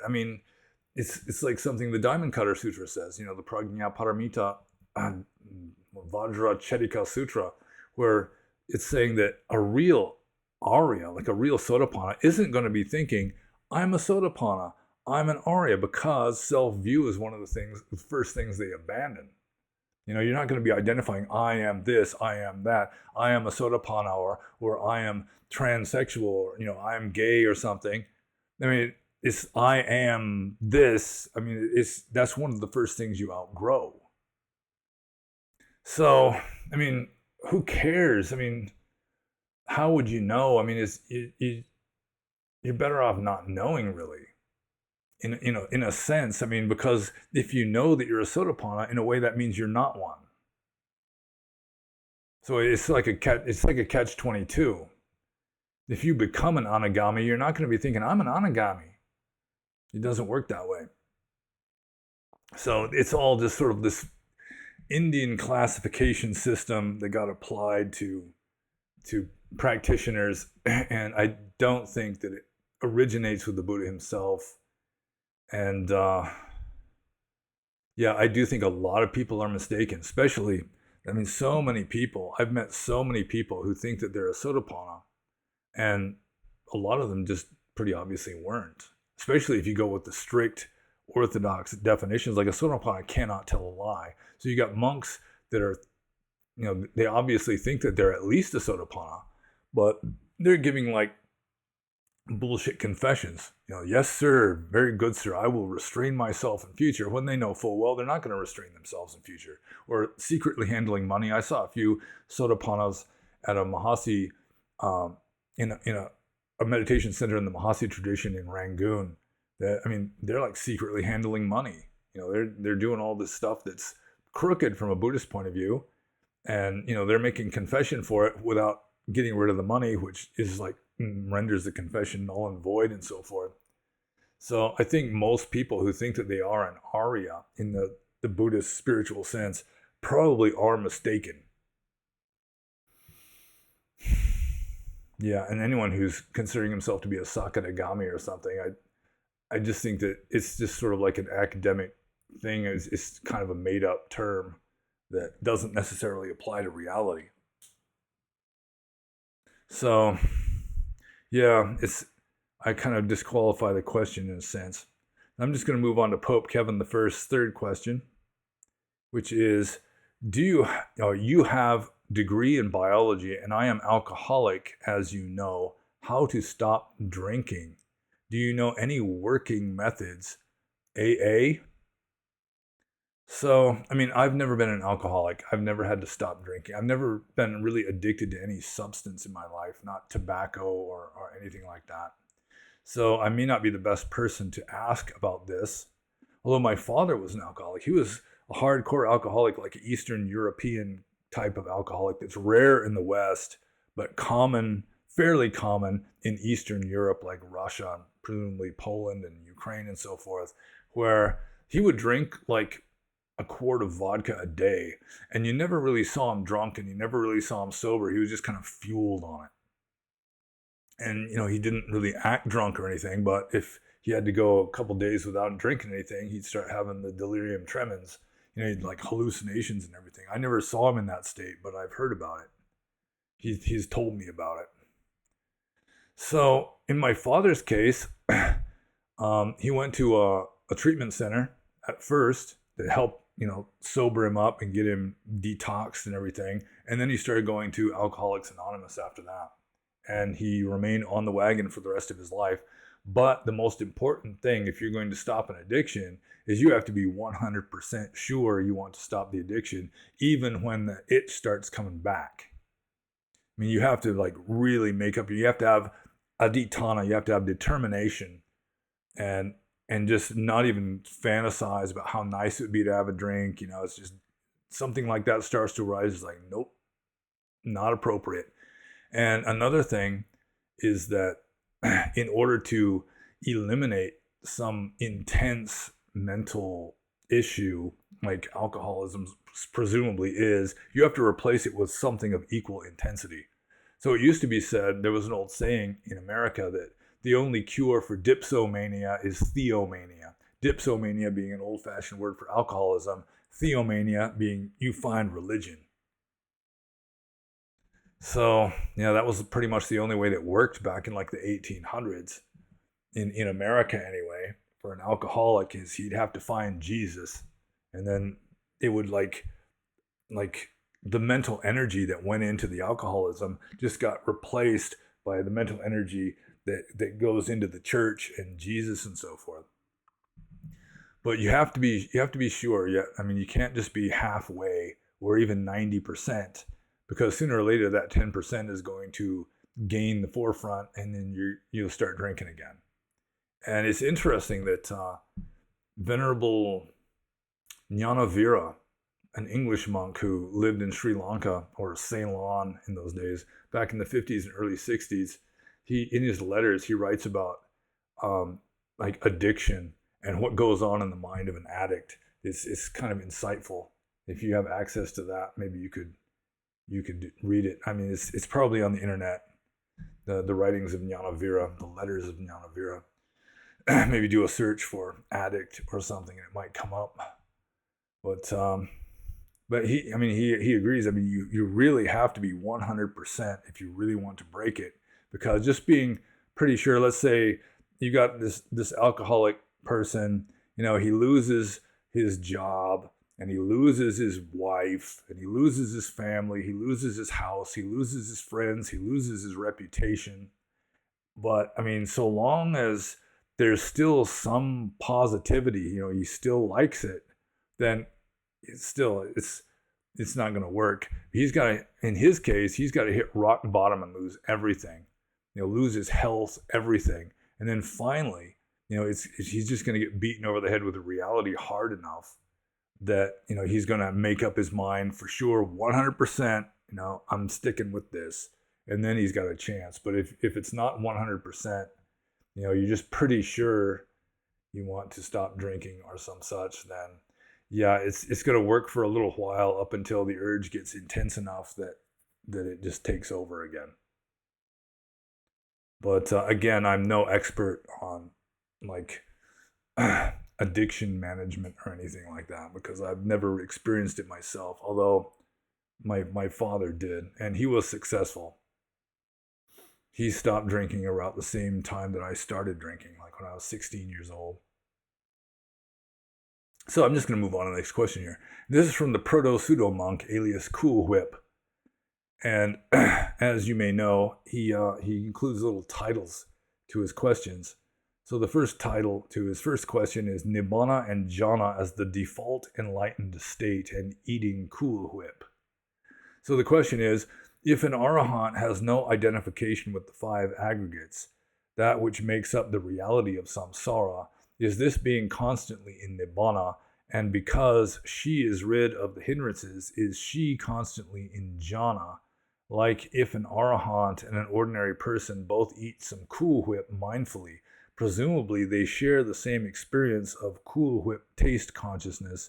isn't the arhat, unless the arhat isn't there, or her cool whip taste consciousness is simultaneously in nibbana, how does their cool whip taste consciousness differ? Okay, this is really kind of a subtle question, and as a general rule, I don't like work out how I'm going to answer these questions beforehand. So I've got to work it out now. But okay, if an arhat has no identification with the five aggregates, is this being constantly in nibbana? I would say yes. I mean, if you're aware of like the absolute all the time, then you would be in nibbana all the time. Although that is not Orthodox Theravada. According to Orthodox Theravada, you can experience nibbana for only a trillionth of an eye blink, and then you kind of go into a coma after that, and then very short coma. You know, there's no tubes up the nose or anything, and then you come back out of it again. But it lasts just like this one moment, and I just don't think so. I don't think that Orthodox Theravada really understands what nibbana is. And so I do think that a fully enlightened being, if they are fully enlightened, they're always experiencing nibbana. And that nibbana and samsara, like the Mahayanas, some Mahayanas say, you know, they just kind of, they're superimposed on each other. Like samsara is just like this virtual filter or something superimposed upon reality, but nibbana is reality. Nibbana is capital R reality. And if you're fully enlightened, then you're in reality all the time, in my opinion. So, let's see, because she is rid of the hindrances, is she constantly in jhana? Jhana is different though, because, I mean, in a sense, it's beyond jhana. Jhana is called like momentary liberation or temporary liberation, because you have just stilled the mental processes in jhana. Whereas if you're fully enlightened, you don't have to still the mental processes anymore, because all right, at first you practice jhana to still the mental processes so that you no longer identify with the mental processes, and then you can have the insight into like the absolute that underlies all this phenomenon, like including the mental processes. So jhana is like a gimmick for calming the waves of your mind so that you can see the water as water and stop being distracted by the waves. But then the trick is, when the waves come back, to keep seeing the water as water instead of being distracted by the waves again. And a fully enlightened being would always be at the level of water as water, even though all the waves are going on. He's walking around talking and making noise and so forth. Still, he's always at the level of the essence of water rather than the forms of the waves at the surface. So the jhana itself, I mean, he would be in better than jhana because the purpose of jhana has already been attained. So let's see here. Like if an arhat and an ordinary person both eat some Cool Whip mindfully, presumably they share the same experience of Cool Whip taste consciousness. Yeah, it'd be essentially the same, unless the arhat isn't there, or their Cool Whip taste consciousness is simultaneously in nibbana. Yeah, it's like they're no longer identified with it. You know, they're seeing the essence of the Cool Whip taste consciousness rather than the form of Cool Whip taste consciousness. So that would be the difference. You know, they're at the level of the fundamental essence. I mean, assuming that you can even say that an essence exists. In Buddhism, you know, it's the essence is something that you can't talk about. And if you reify it, it just becomes form, and it's not essence anymore. If you try to perceive it, it's not essence anymore. And so essence in Buddhism, like the ultimate essence, it's just neither existent nor non-existent, nor both nor neither. It's just off the scale, and you can't deal with it. Not intellectually anyway, or philosophically.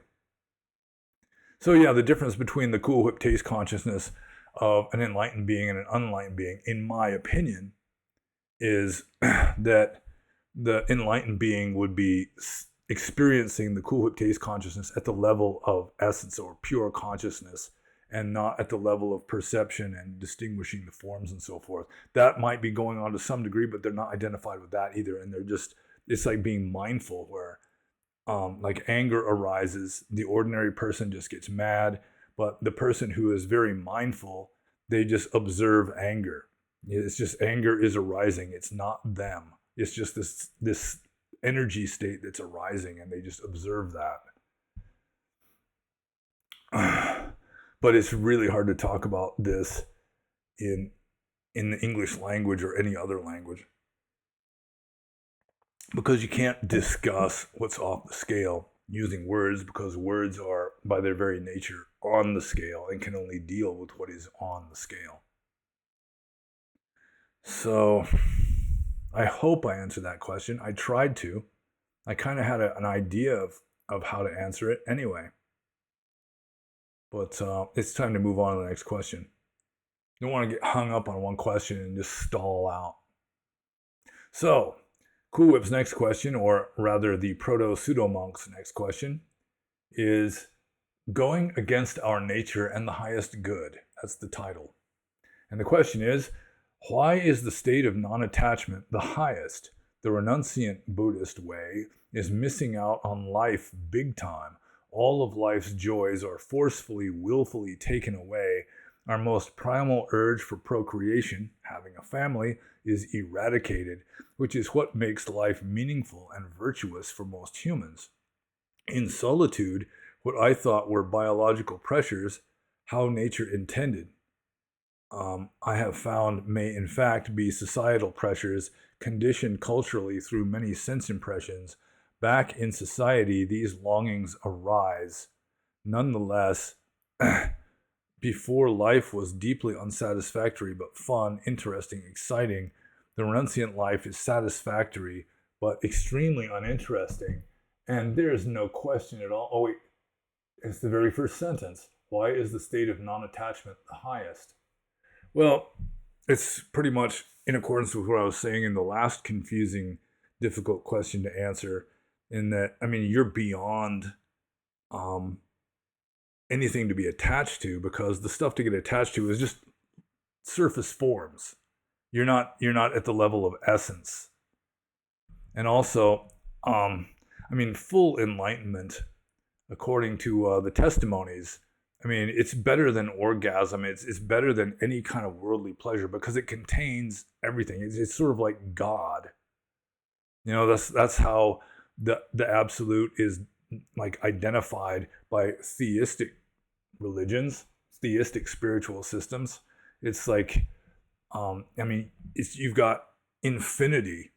You know, if you're at the level of essence, you're at the level of the pure, you know, luminous mind, then you've got all possibilities contained within you, all the pleasures, you know, all the pains, all everything, but it's all pretty much irrelevant, because it's only virtually or conditionally real.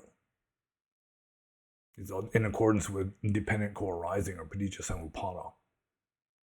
So all of life's joys are forcefully, willfully taken away, but it's better than that. I mean, enlightenment is infinitely better than that.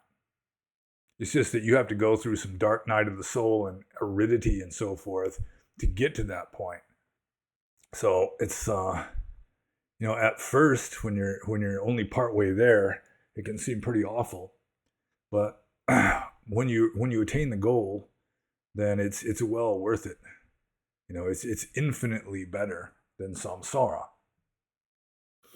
So our most primal urge for procreation is eradicated. Yeah, technically, although, I mean, all of that can still be there. It's just that you're not identified with it anymore. So you're still going to be a human. You're still going to act like a human. It's just that you're not at that level anymore. You're not identified with that, much less your sexuality or whatever. So, let's see. Yeah, a lot of biological pressures are like socially reinforced. But I guess he asked, that was the question, right? At the very top, and the rest is just sort of commentary. So, going against our nature and the highest good, or the highest goal. Yeah, our nature, for the most part, is, unless aside from like what the Mahayana Buddhists call Buddha nature, but just human nature yeah, I mean, it's just a superficial matter of form, and it's um, extremely limited. Whereas, the boundless, unmanifest, mind that shines forth, yeah, it contains all of that and infinitely more than that. So, yeah, it's like going from two-dimensional to three-dimensional, but it's even beyond that because it's just going from three-dimensional to infinite dimensional or some such, or just dimensions just stop being a factor. It just doesn't even matter anymore. Let's see. But at the surface, it still seems like it matters because at the surface, you still have a human body and a human brain and so forth. All right. So I guess that's the question. So I'm just going to move on to Cool Whip, or this Proto-Pseudo Monk's third question here, which is Prajnaparamita's main obstacle to enlightenment and doubt. And then he says, Master Prajna, given your vast knowledge and wisdom, were you able to identify exactly what was your greatest impediments for nibbana? Because the teachings say if someone practices diligently for 7 years wholeheartedly, or even 1 week, or even 1 moment, one can become enlightened deterministically through cause and effect. I don't like the explanation of divine grace.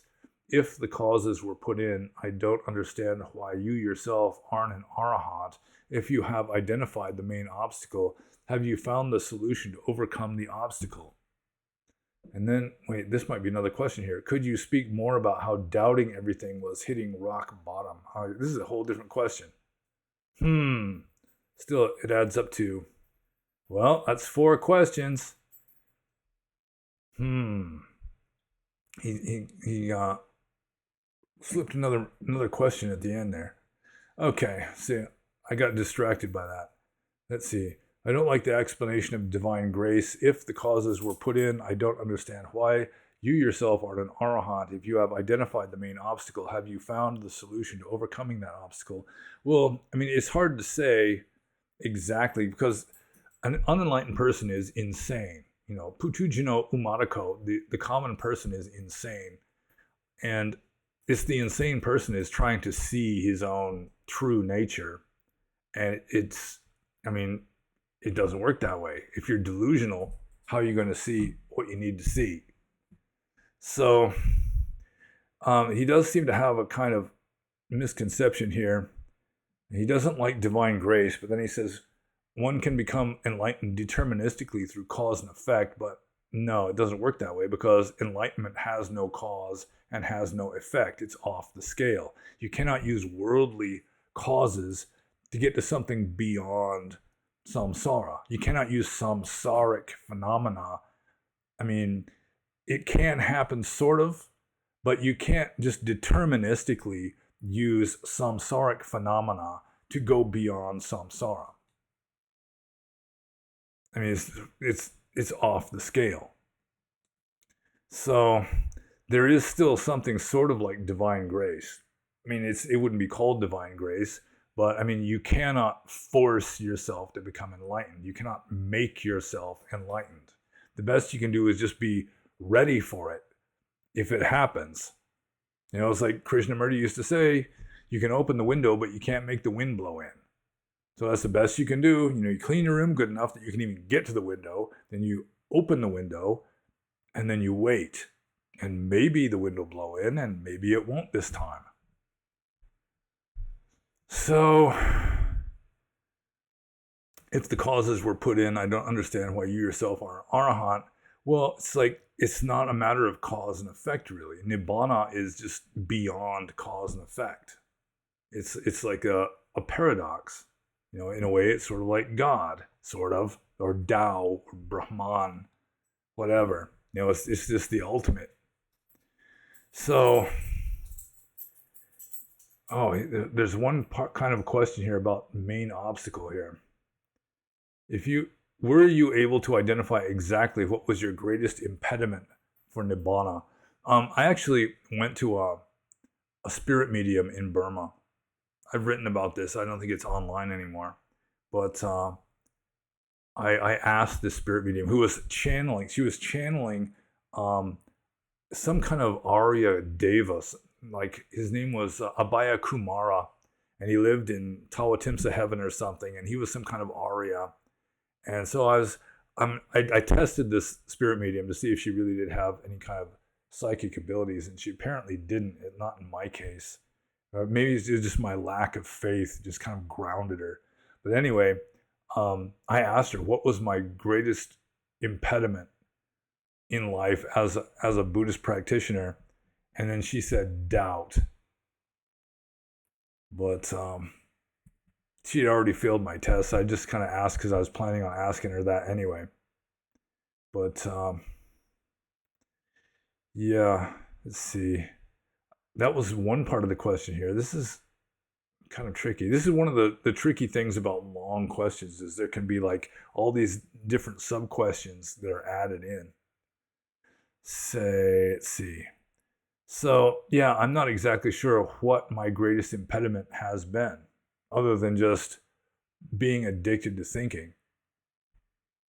And I've been able to stop thinking temporarily from time to time during meditation, but it comes back again, and it's like an anusia, or a latent tendency that I just really like to think.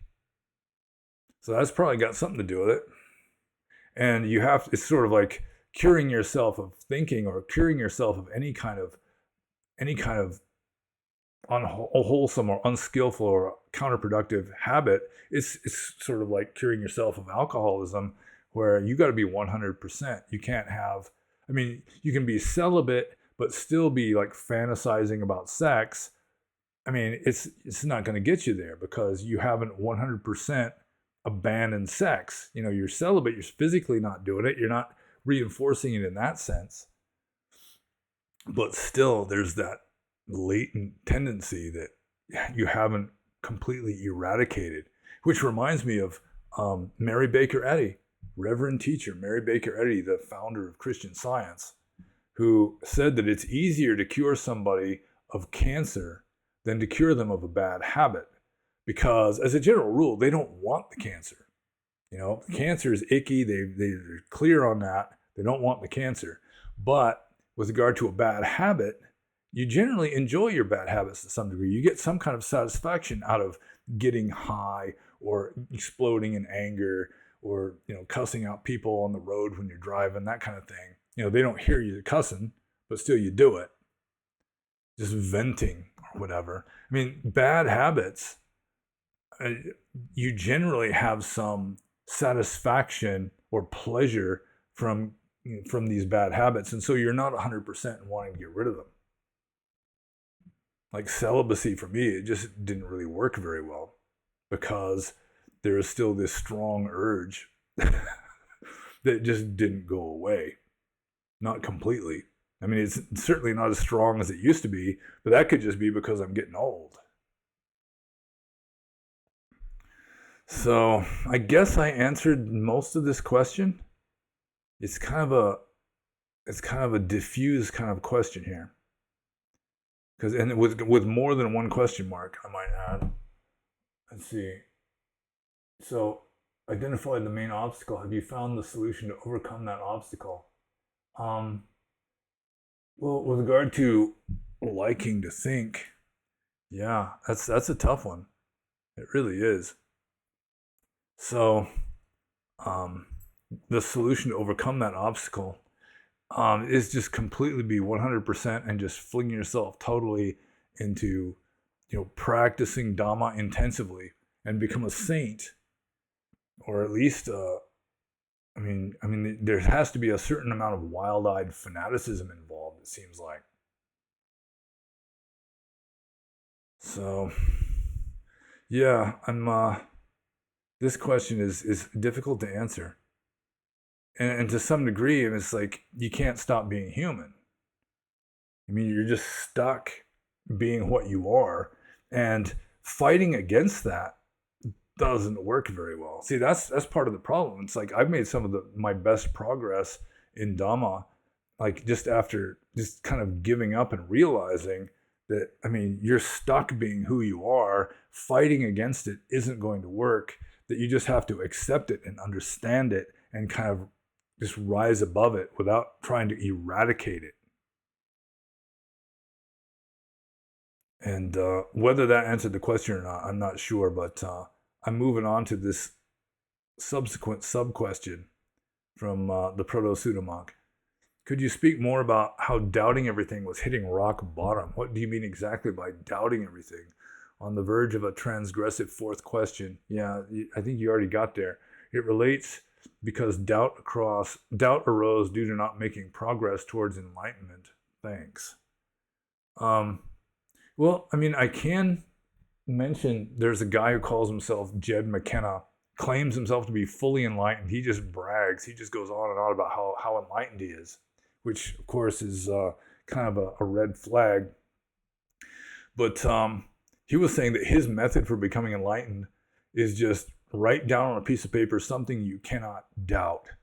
And it's going to have to keep getting modified because you'll eventually, I mean, you're trying as hard as you can to doubt it so that eventually you'll be able to doubt one. You have to modify it or come up with something different. And you just keep doing that until finally you just cannot come up with anything you cannot doubt. And in his case, it just kind of kicked him out of a samsaric, this addiction to perception, addiction to trying to reason and make sense of everything. In my case, it didn't get me that far. I was still a junior monk at that time.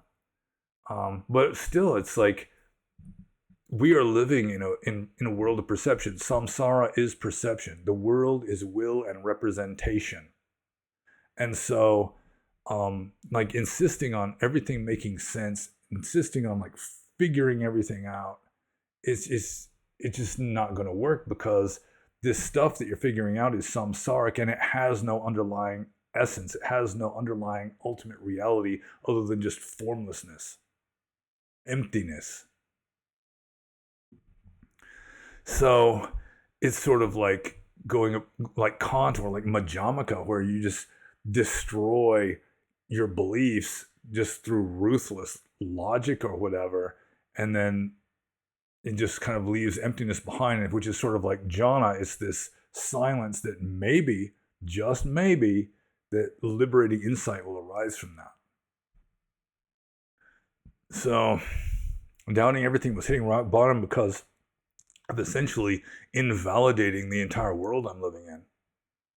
You're just living in this. I mean, it's like one of the text of the Atthakavagga towards the end. I think it's the Attadanda Sutta of the Atthakavagga. The Buddha's talking about how it was kind of despair that he had in samsara. He couldn't see any kind of essence, abiding essence in anything. It was all just futile. Futility of futilities, all this futile. And if you examine samsara carefully enough, you just get to this point of just bleak despair because you find out that it doesn't really have a leg to stand on. It just has this infinite number of wispy little spider legs, kind of interlocking and holding the thing together, so to speak, as dependent co-arising or paticca samuppada. But the spider legs themselves are in turn, they're just conditional too. It's all just this interlocking conditionality that makes this material world seem to be real, but it really can't stand up to intensive scrutiny. And then, I mean, when your whole world is sort of collapsing, invalidated, I mean, if you've been invested in it for a long time, certainly it can cause a certain amount of depression or despair. But it may be necessary if you're going to become enlightened. So I'm just going to move on to the next question here. This is from Gaz. And Gaz says, what can you tell us about the realm of ghosts? Which is kind of interesting. I do get ghost questions every now and then, I suppose. And I've talked about ghosts on other videos before. It's kind of, I mean, I could talk for a long time about ghosts, especially like from the Buddhist point of view. I mean, the usual word for ghost is peta, which comes from the word pitar, which means father.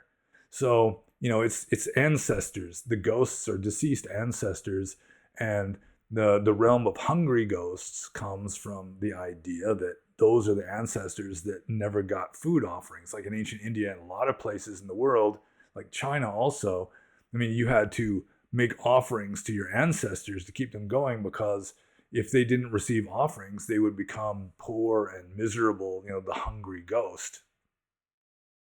So that's kind of where the word came from. But the realm of ghosts in Buddhism, it's really on a spectrum with gods. The small g gods, you start off, the highest ghost is right up against the lowest god. So there's the book of ghost stories, the Peta Watu in the Pali texts.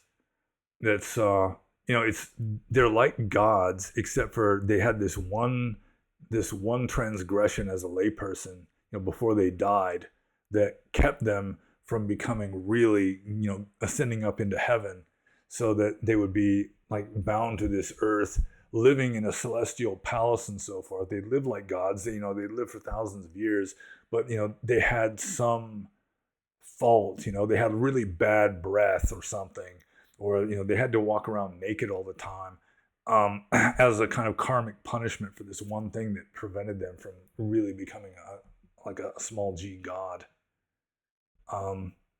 And they live their realm is essentially, it's not geographically located anywhere. I mean, it's just anywhere, really. There can be ghosts anywhere. As a general rule, they can't see us, we can't see them, because we're just at like a different frequency, so to speak. Going with the radio analogy. Like a radio, we've got all kinds of radio stations just going, they're filling the air right now.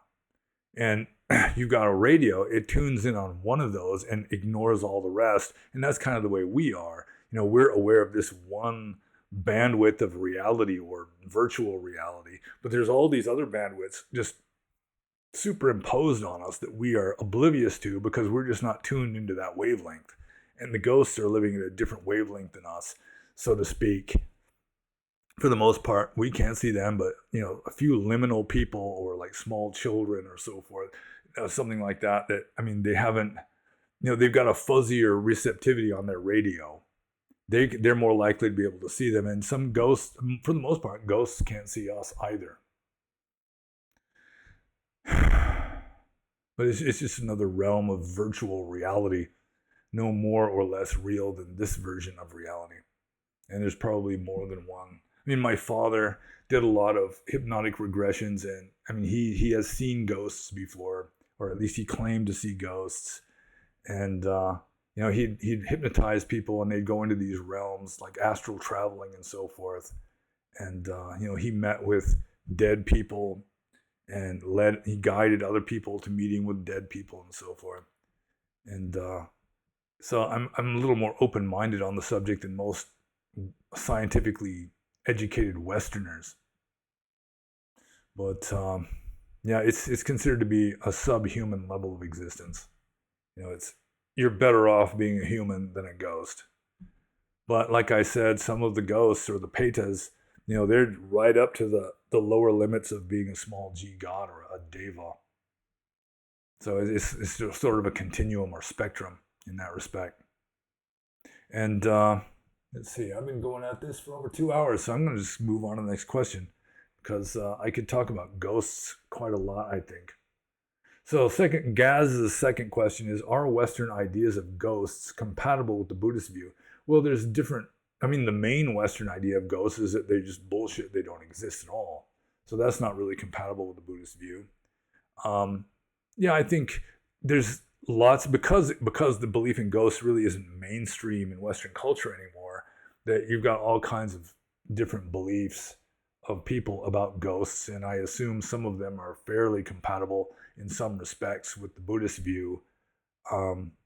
But I think all in all, like the early European view of ghosts and the ancient Indian view of ghosts, they may have originally come from the same Proto-Indo-European source in some respects, but the idea of ghosts, it's sort of been influenced by Christianity and certainly not by Buddhism.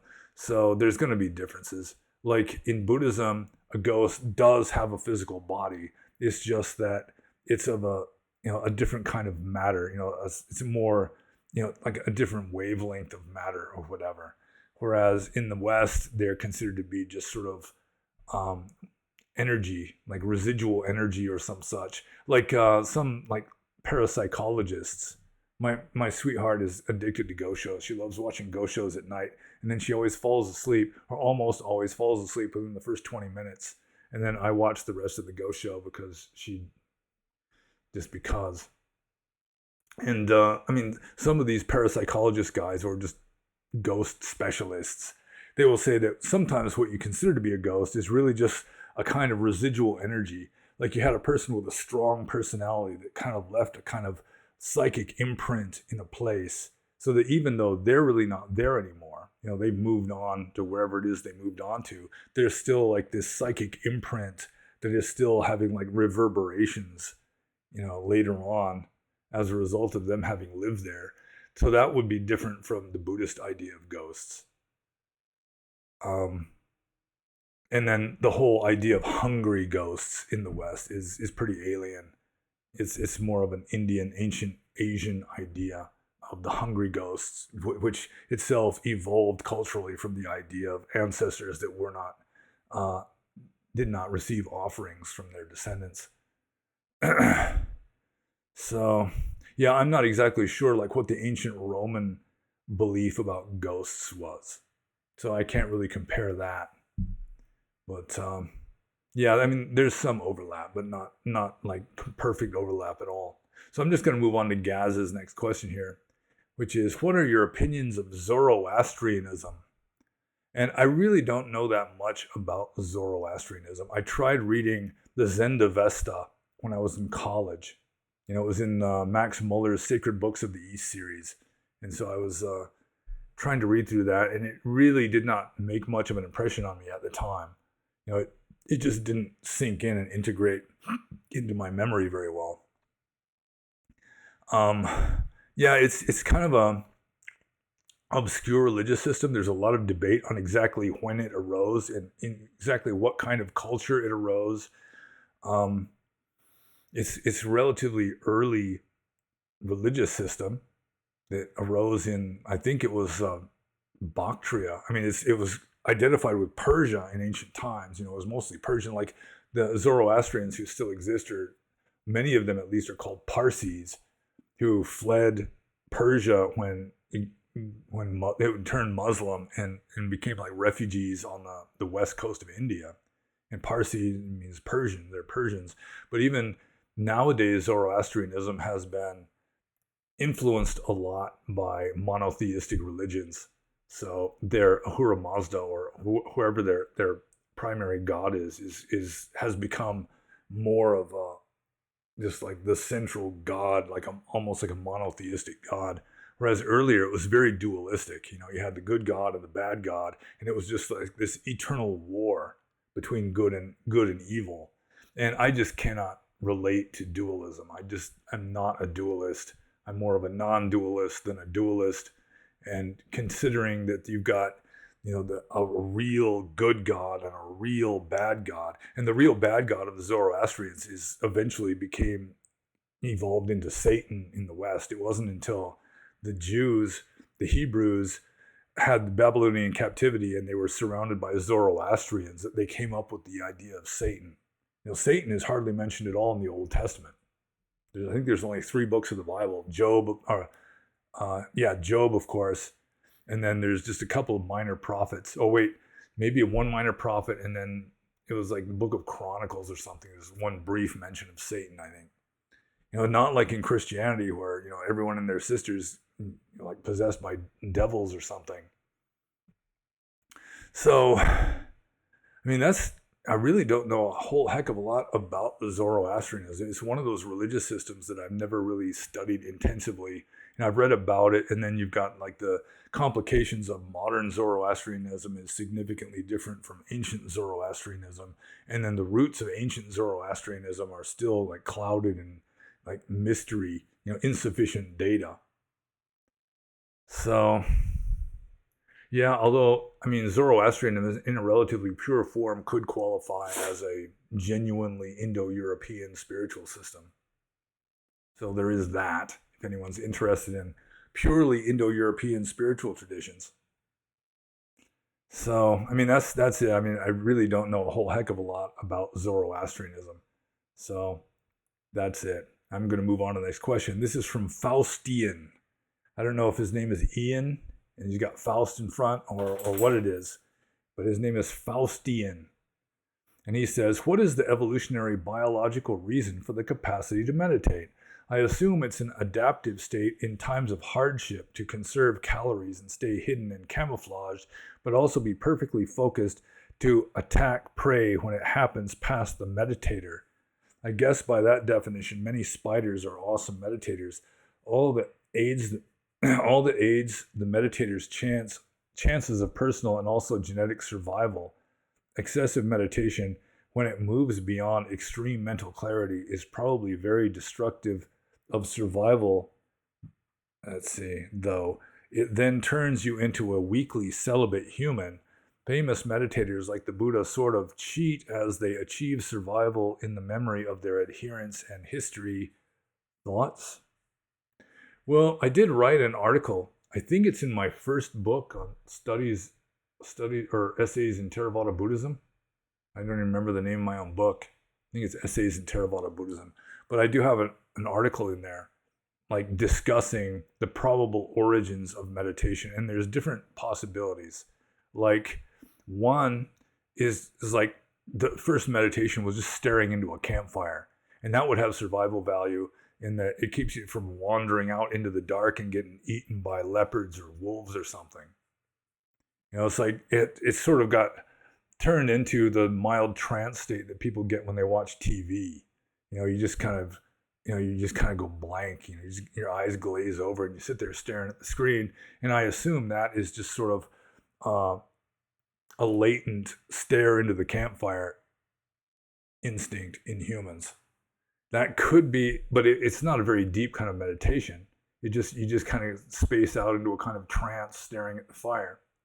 So I read, I think it was Gary Snyder, one of the founders of the Beat movement back in the 50s, who had this theory that I think it's a good theory, and it kind of touches on what Faustian is talking about here, in that early hunters, like Stone Age hunters, believed, and my father also believed this, that when you hunt, animals can read minds to some degree. Animals have a certain amount of telepathy or empathy. And so my father used to say that, like when he was moose hunting in Alaska, sneaking up on a moose is damn near impossible. You know, the moose always gets spooked, it's always wary, and it takes off running. But if you sneak up on a tree next to that moose, it's as easy as shooting cows. So my father would say that based on his own experience in moose hunting, which he had a considerable amount of experience in big game hunting in Alaska in general. And so this belief that when you're hunting, the animal can hear your thoughts. So you have to be thoughtless. You sit there in ambush with your spear or whatever, and you try not to think. And you're like in a heightened state of awareness. You're not zoning out in a trance until the animal goes by, and then you pounce or whatever it is that you do. You hurl the spear. So that's another possibility of the origins of meditation in human. The evolutionary biological reason for the capacity to meditate may have come from like Stone Age hunting magic. So that's possible too. Or aside from that, with regard to like evolutionary advance or like survival value and the ability to meditate, I don't really think that conserving calories would be a main purpose of it. I mean, you can just sleep, just lie around. That would conserve calories too. So I don't think that the original purpose of meditation was to conserve calories, but the staying hidden in camouflage from prey animals that may read your mind, that could be a way of developing them. And essentially, it'd be like jhana. I mean, you wouldn't be thinking anymore if you were doing it well. You know what the Christian mystics call high contemplation. So that's possible, or it could just be this sort of a quirk. You know, it's like shamans taking drugs, and then they get a certain amount of power from their visions and so forth, and then they might start cultivating this power without the chemicals, for some reason, just getting like the Eskimo shaman, just rubbing the rock out in the wilderness until he has some sort of breakthrough. That kind of thing is it could have survival value, and that the shamans are useful to the tribe, and a tribe with good shamans that can develop good meditative states, it may give the tribe a certain survival value. It may make them compete with other tribes more efficiently or some such. So that's my penny's worth of ideas on the evolutionary biological reason for the capacity to meditate. And I do think that Gary Snyder's theory about the hunting magic might be it. Although to some degree, just like going into a mild trance when you're staring into a fire would have some kind of survival value, I assume. So I'm just going to move on to the next question here. This is from Avenity. And Avenity says, what would you say to a girl whose fiancé has just found out that there's a Theravada monastery in Slovenia, and he would like to go there sometime in the unspecified future for an unspecified period of time, and that there's a teeny tiny chance that he may not want to come back, asking for a friend?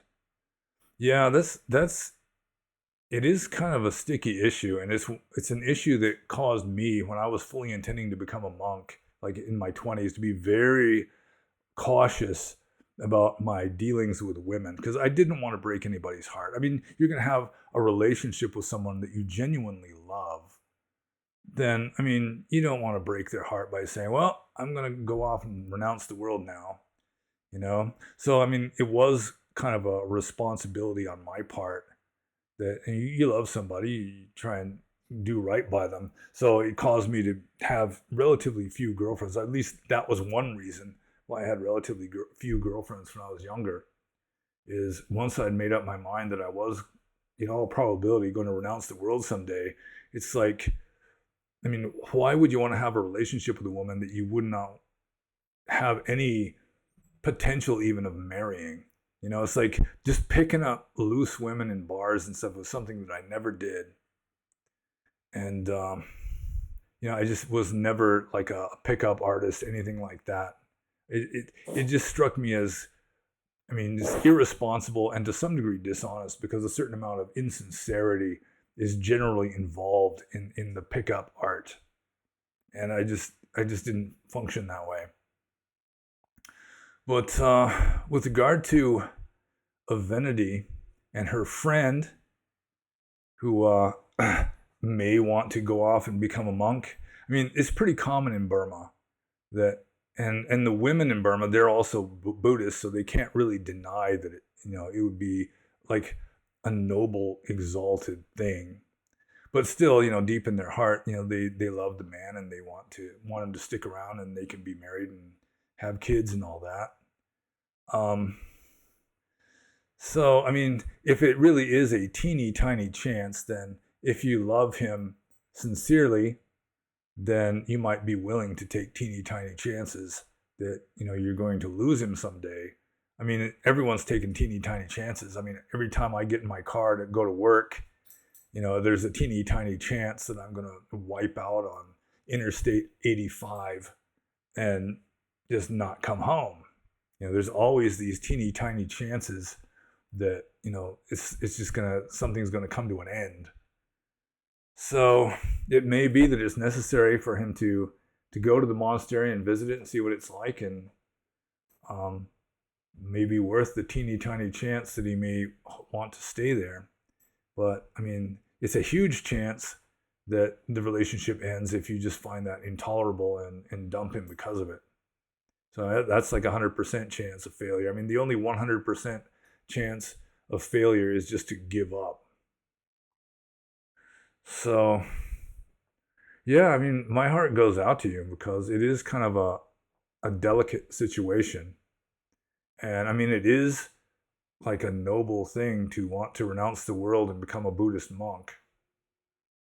But at the same time, I mean, like, I broke my mother's heart, really, when I became a monk, because she just didn't understand at all. She did not have a religious or philosophical bone in her body. She just wanted grandkids to spoil. And I kind of spoiled that by just not only becoming a monk, but then going off to Burma with almost no communication. Letters sometimes would take over a year to get from one place to the other just because the postal service is so horrible and so forth. So, yeah, just let him know that you love him and you support him and you're willing to take the chance, I suppose. I mean, that would be the best case scenario. I think trying to talk him out of it. I mean, you could do that, but then it might always leave like this kind of regret or something in his mind, like a blown opportunity or something like that. Just just trust that the best will happen. That it'll all work out the way it's supposed to work out. I guess. I mean, in a situation like this, it is kind of a sensitive, delicate kind of a situation. And I tried to avoid that myself by not really getting committed. I mean, it certainly was if you're fiancés. I mean, if you're already engaged, then back in the old days, I mean, he could be sued for breach of promise or something. Although I don't think it really works that way anymore. But I mean, he has committed himself to a promise, I guess. So you might gently remind him of that every once in a while. But yeah, I do hope that whatever happens in between you is for the best, that it's really what should happen. And so I'm just going to move on to the next question here. This is from Oyalt. And Oyalt says, is there a difference between dharma and duty? For example, if you are married, you have duty to protect your wife. Is it also your dharma to protect your wife? Well, to some degree it is. And I mean, in Hinduism, especially, that dharma and duty are, I mean, a lot more overlap than in Buddhism. Like in the Bhagavad Gita, it's your duty as a soldier to kill possibly even your own cousins. And in a sense, it's also your dharma. If you're a soldier, it is your dharma to fight, to do your duty.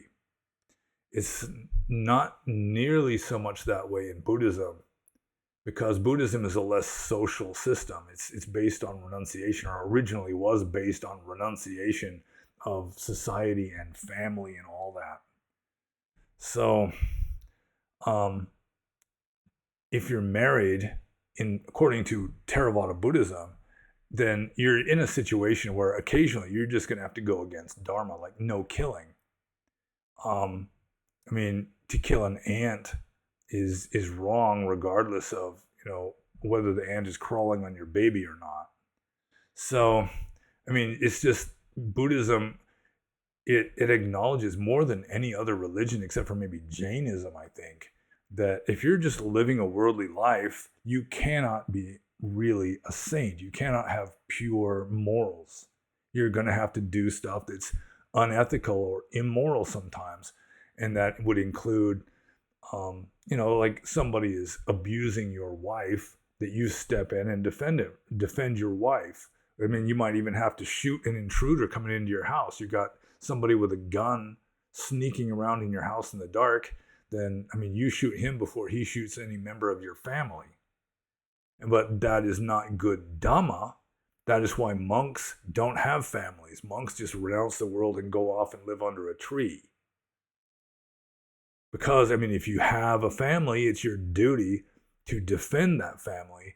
And defending that family may result in causing harm to living beings, even though they might be parasitic animals or criminal humans or something. Still, you're better off from the Buddhist point of view, just avoiding the whole situation and just renouncing the world. Because if you're a layperson, you're going to be doing things that are immoral from time to time. Even for a married man and wife to have sex, from a Buddhist point of view, it has a certain amount of immorality or unskillful karma involved, because it's partly motivated by lust and attachment and so forth.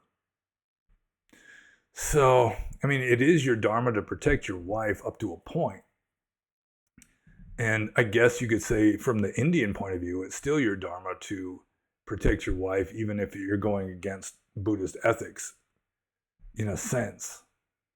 But yeah, there's definitely a duty in that dharma from the Theravada Buddhist point of view, I mean, you try to avoid any unskillful actions, whereas your duty may require you to do unskillful actions. Let's say you're a soldier. It's your duty to shoot people if you are ordered to do so.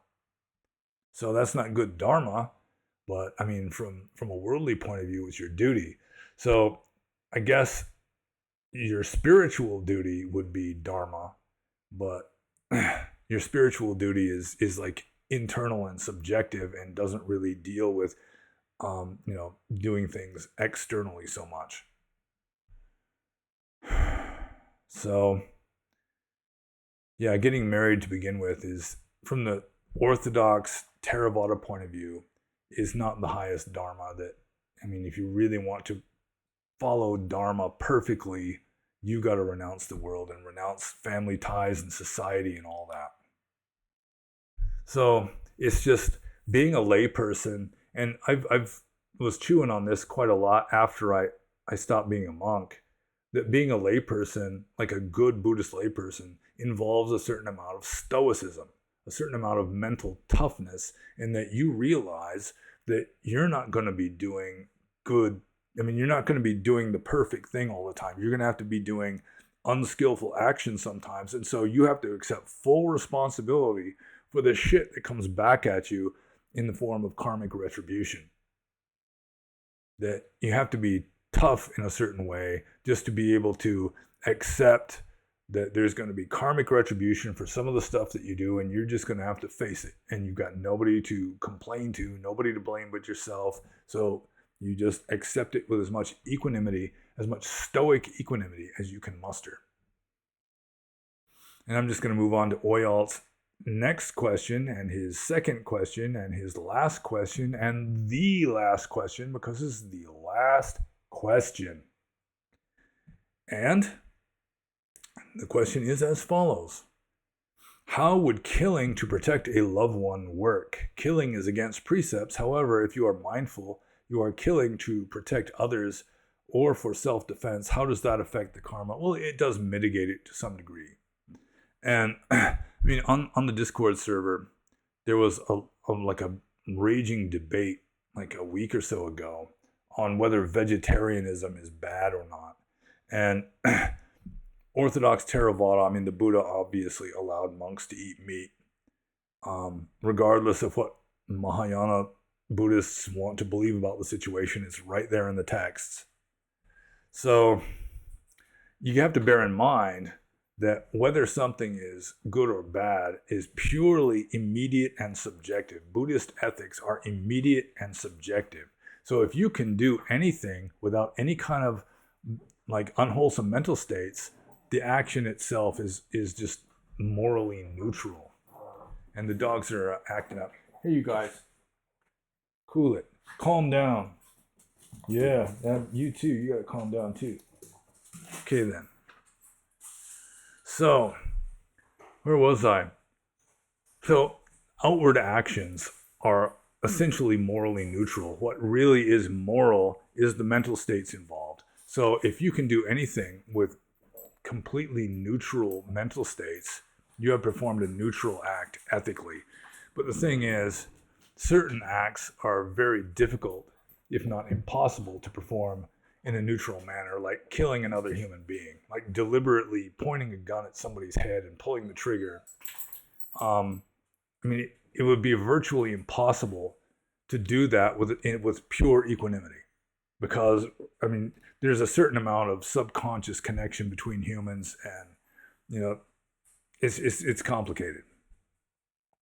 So how would killing to protect a loved one work? I mean, you'd be doing it largely motivated by compassion or love for your loved one that you are protecting.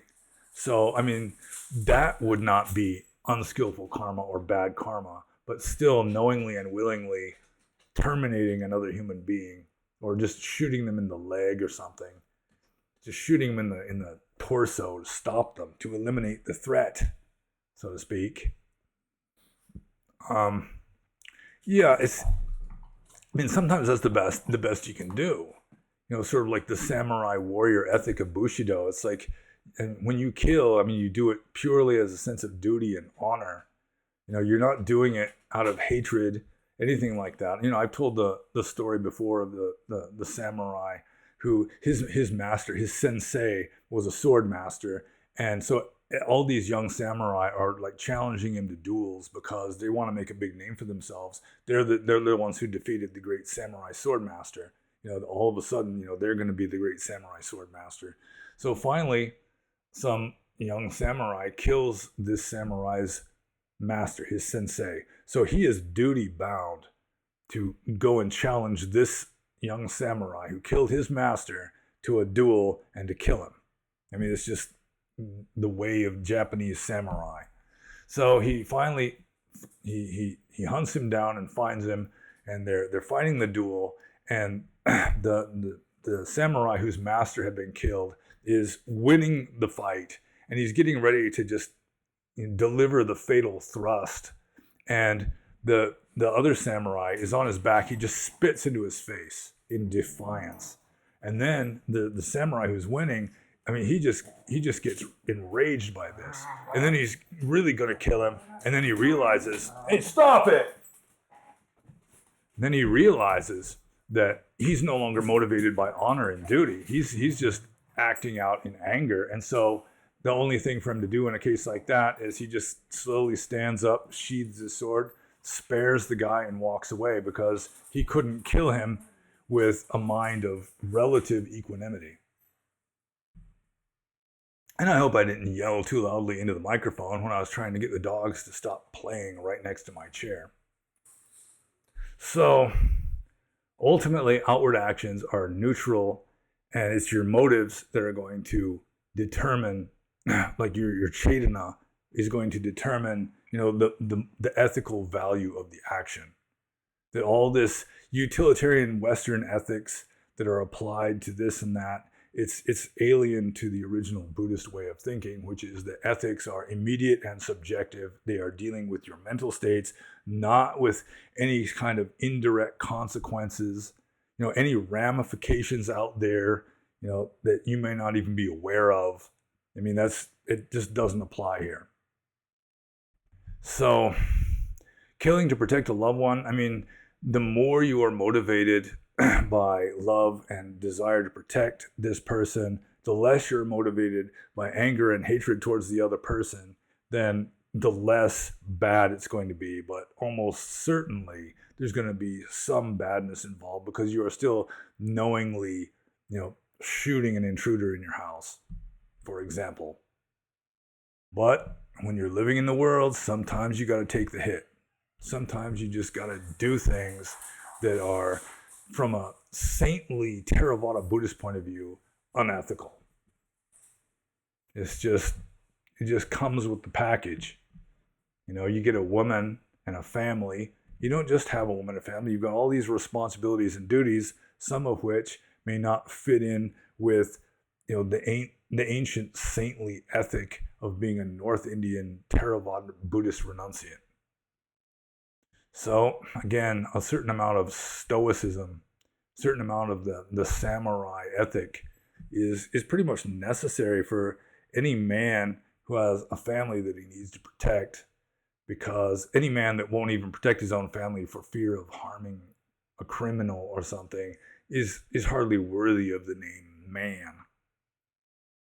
And that's it. I'm done. I'm done talking. Almost. And so, the drill. If you have any questions about something you think I can answer, maybe, then just include them underneath the comments, or include them in the comments under the video. If you have access to the Discord server, you can ask them there. If you have access to the Subscribe Star channel, you can ask them there. And I don't think that I think I'm still forbidden to post URL links. So if you want to see my URL links, then you can see them on the BitChute version of this video, or the Rumble version of this video, or in YouTube videos of mine that are more than a few months old, because I'm still being punished for talking about the wrong subject on a video. And that's it. So in conclusion, I will just say, be happy.